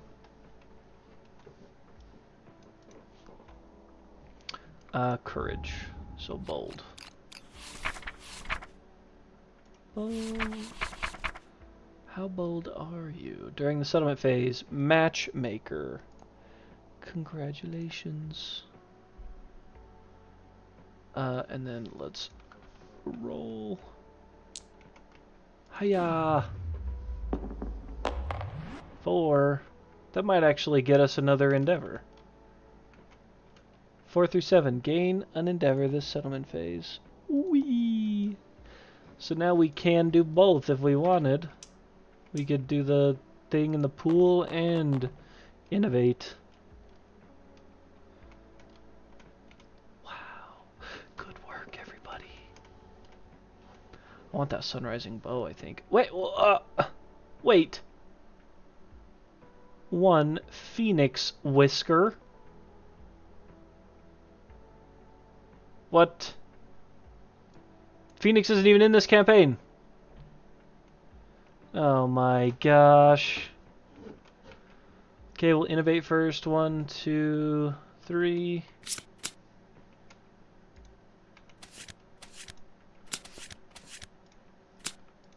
One, 2, 3. Get rid of an endeavor. Come over here. Do a little click, click. Bloodletting. Bloodletting is generally lame unless plague is involved. Forbidden dance. No. Hovel. Perhaps. Saga. Ooh. Ooh.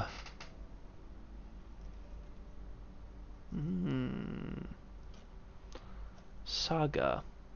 +2 courage, +2 understanding, +2 hunt XP. Only for newborns. But that's pretty good. Hovel gets us a departing survival and +1 survival limit. Hovel does have quite a few cards. Saga doesn't add any.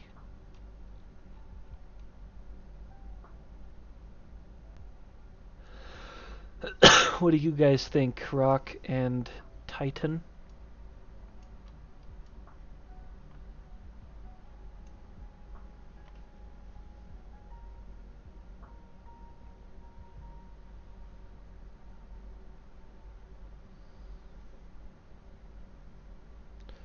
It's 2 for Saga. Okay. Oh. Edge Tonometry. Oh boy. That's a story event.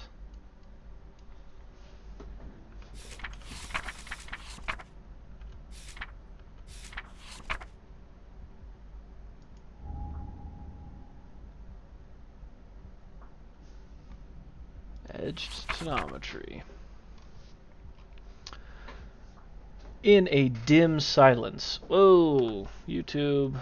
Close your eyes, YouTube. Sheesh. In a dim silence, the survivors gathered around a mysterious swordmaster. As instructed, each had one eye covered by a patch and was forbidden to blink with the other. Nice. Their exposed eyes dry and twitching, they peered into the darkness. All at once, the lanterns relit, and with a flick of the monster's wrist, it's over. Now, it's all up to their ciliary muscles. Ciliary muscles. Add 3 eye patch rare gear to the settlement storage. Okay.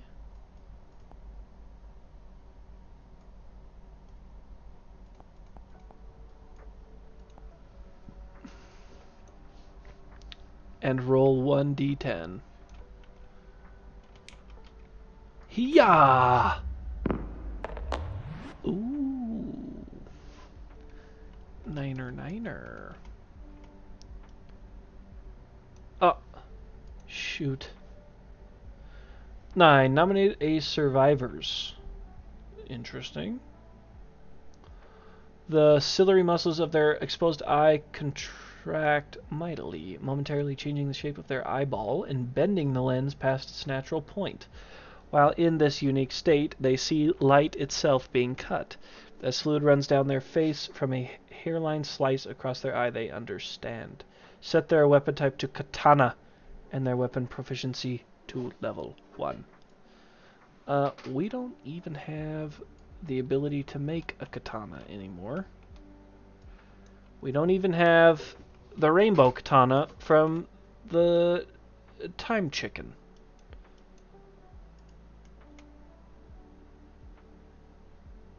So I guess useless.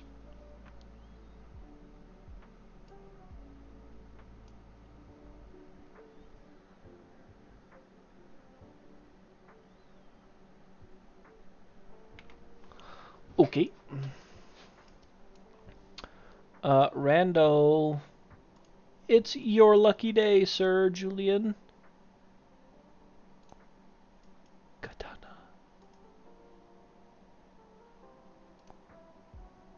And 1. Nice work, nice work.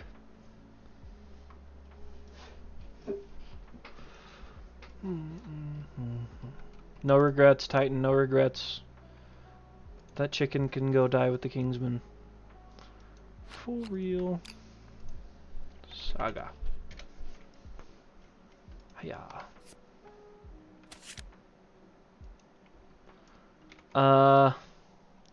Eye patches? Hopefully they are not super lame.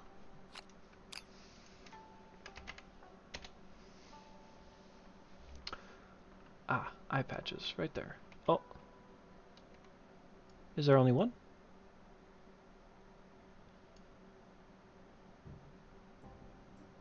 What? What? What is this? Eye patch. While you wear this, you are blind in one eye. -1 accuracy. If you're already blind, gain 2 strength for being a badass instead. What? What in the Kenshi from Mortal Kombat do we have going on here? What? Alright, now if we come over here and do... We won't be able to do any leather, but whatever. So if we spend 2, the purification ceremony... let's give it to, like... Somebody else is doing good. They're purified. Urza could probably use it. Urza's solid. Let's purify them up. Oh, okay, so they can't depart this year. She's purified.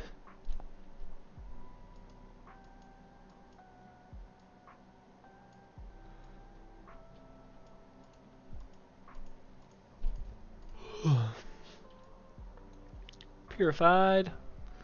Cannot depart this year. Gain protective disorder. It's actually overprotective. Silly game. And roll a d10. Ayah! A 2? That's like almost the best you could roll. The only thing better is a 1. Strength or accuracy? This is Urza. He's taking the freaking strength. Sheesh. Alright.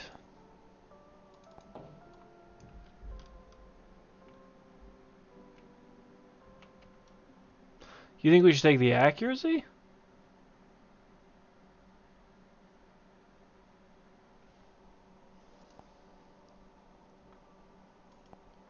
So she's got Monster Claw style. Yeah, that's kind of what I was thinking, Rock. Okay. Yikes. Oh, we need another bone axe. Who would have thought, huh? Crazy, the way that works. I think it's a bone and a hide. Or a bone and an organ. It is. It is.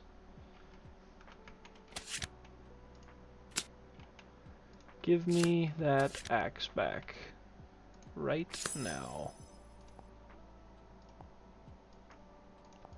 That was miserable to not have. Okay, we could do some serious greasage. Or we could wait. I don't remember what... it must have been before it. Where's Titan's blue shower at here? There it is. Ah, no. We could just spend 6 resources to enlarge the pool. Because that would be 1, 2, 3, 4, 5, and a bone. We got tons in our storage.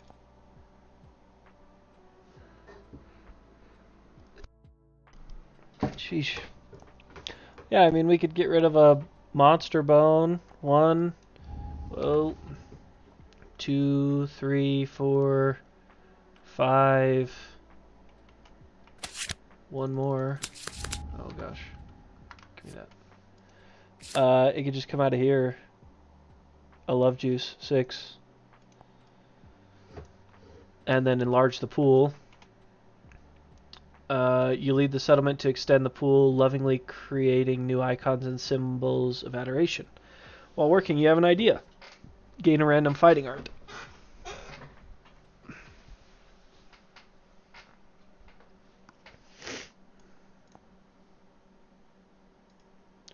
Gain a random fighting art. Who did we have dig it?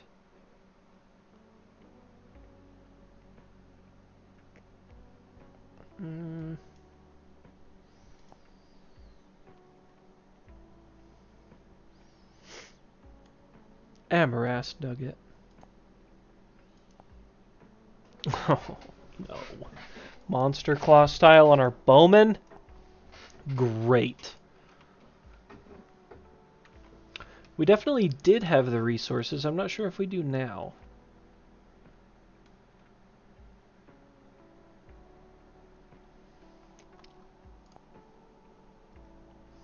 We do not have enough organ for that, unfortunately. What do we think? Do we want to even go after the antelope again? We're not farming him for anything. Shank bone, spiral horn, pelt. Strange goes the hagfish. And then a perfect bone.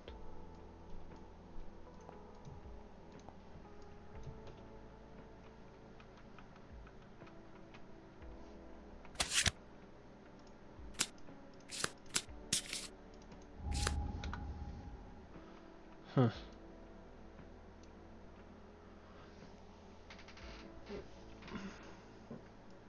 Oh, that's not even it either. Now we have to do a crone's tail. Crap.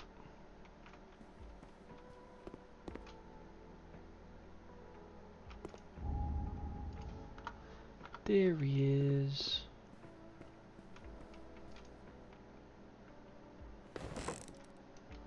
Yeah, might want to grab the Clyde arrow.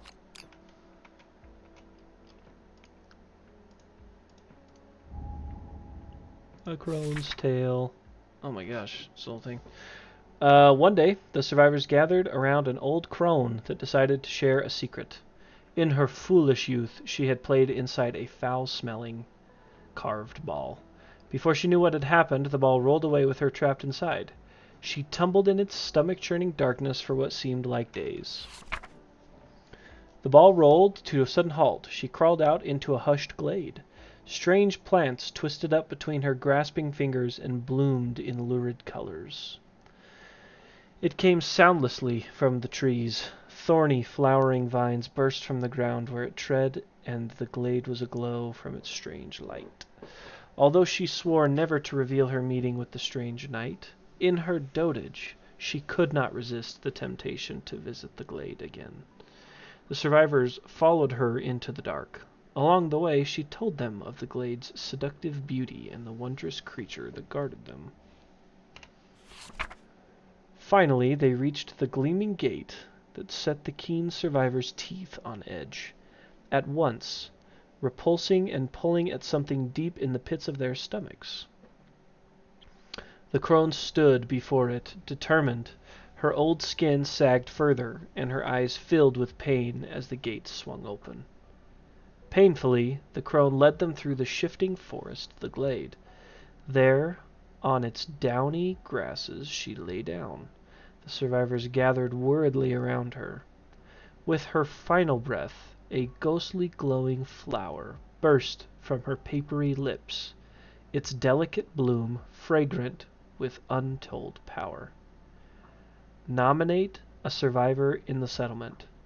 The survivor grasps the ghostly blossom and gains the sleeping virus flower rare gear and the flower addiction disorder. You may now hunt the Flower Knight. Add it to the quarries list on the settlement record sheet.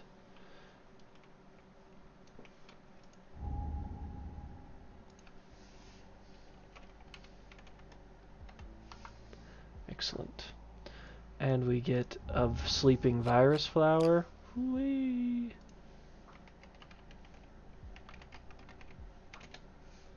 Oh my gosh.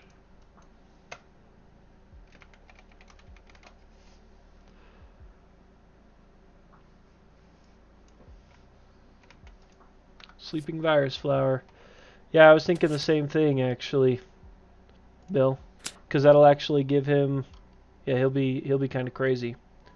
So if we give it to Zachary, who's got an accuracy, strength, evasion, and luck.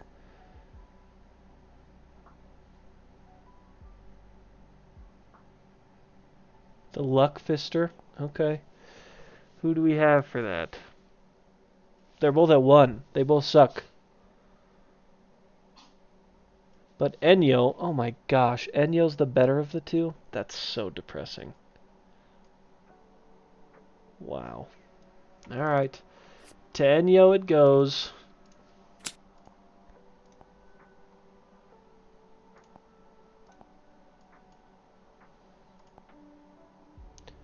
Sleeping Virus Flower.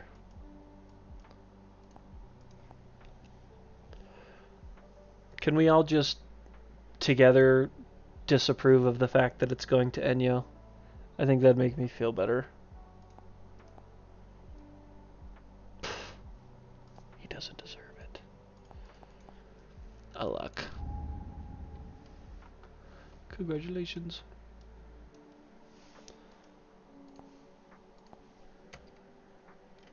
Tick.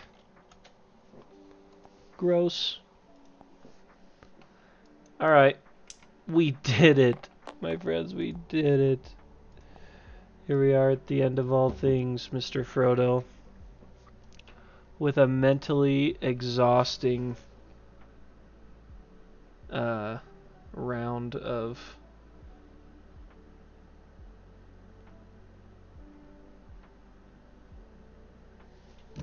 Kingdom Death.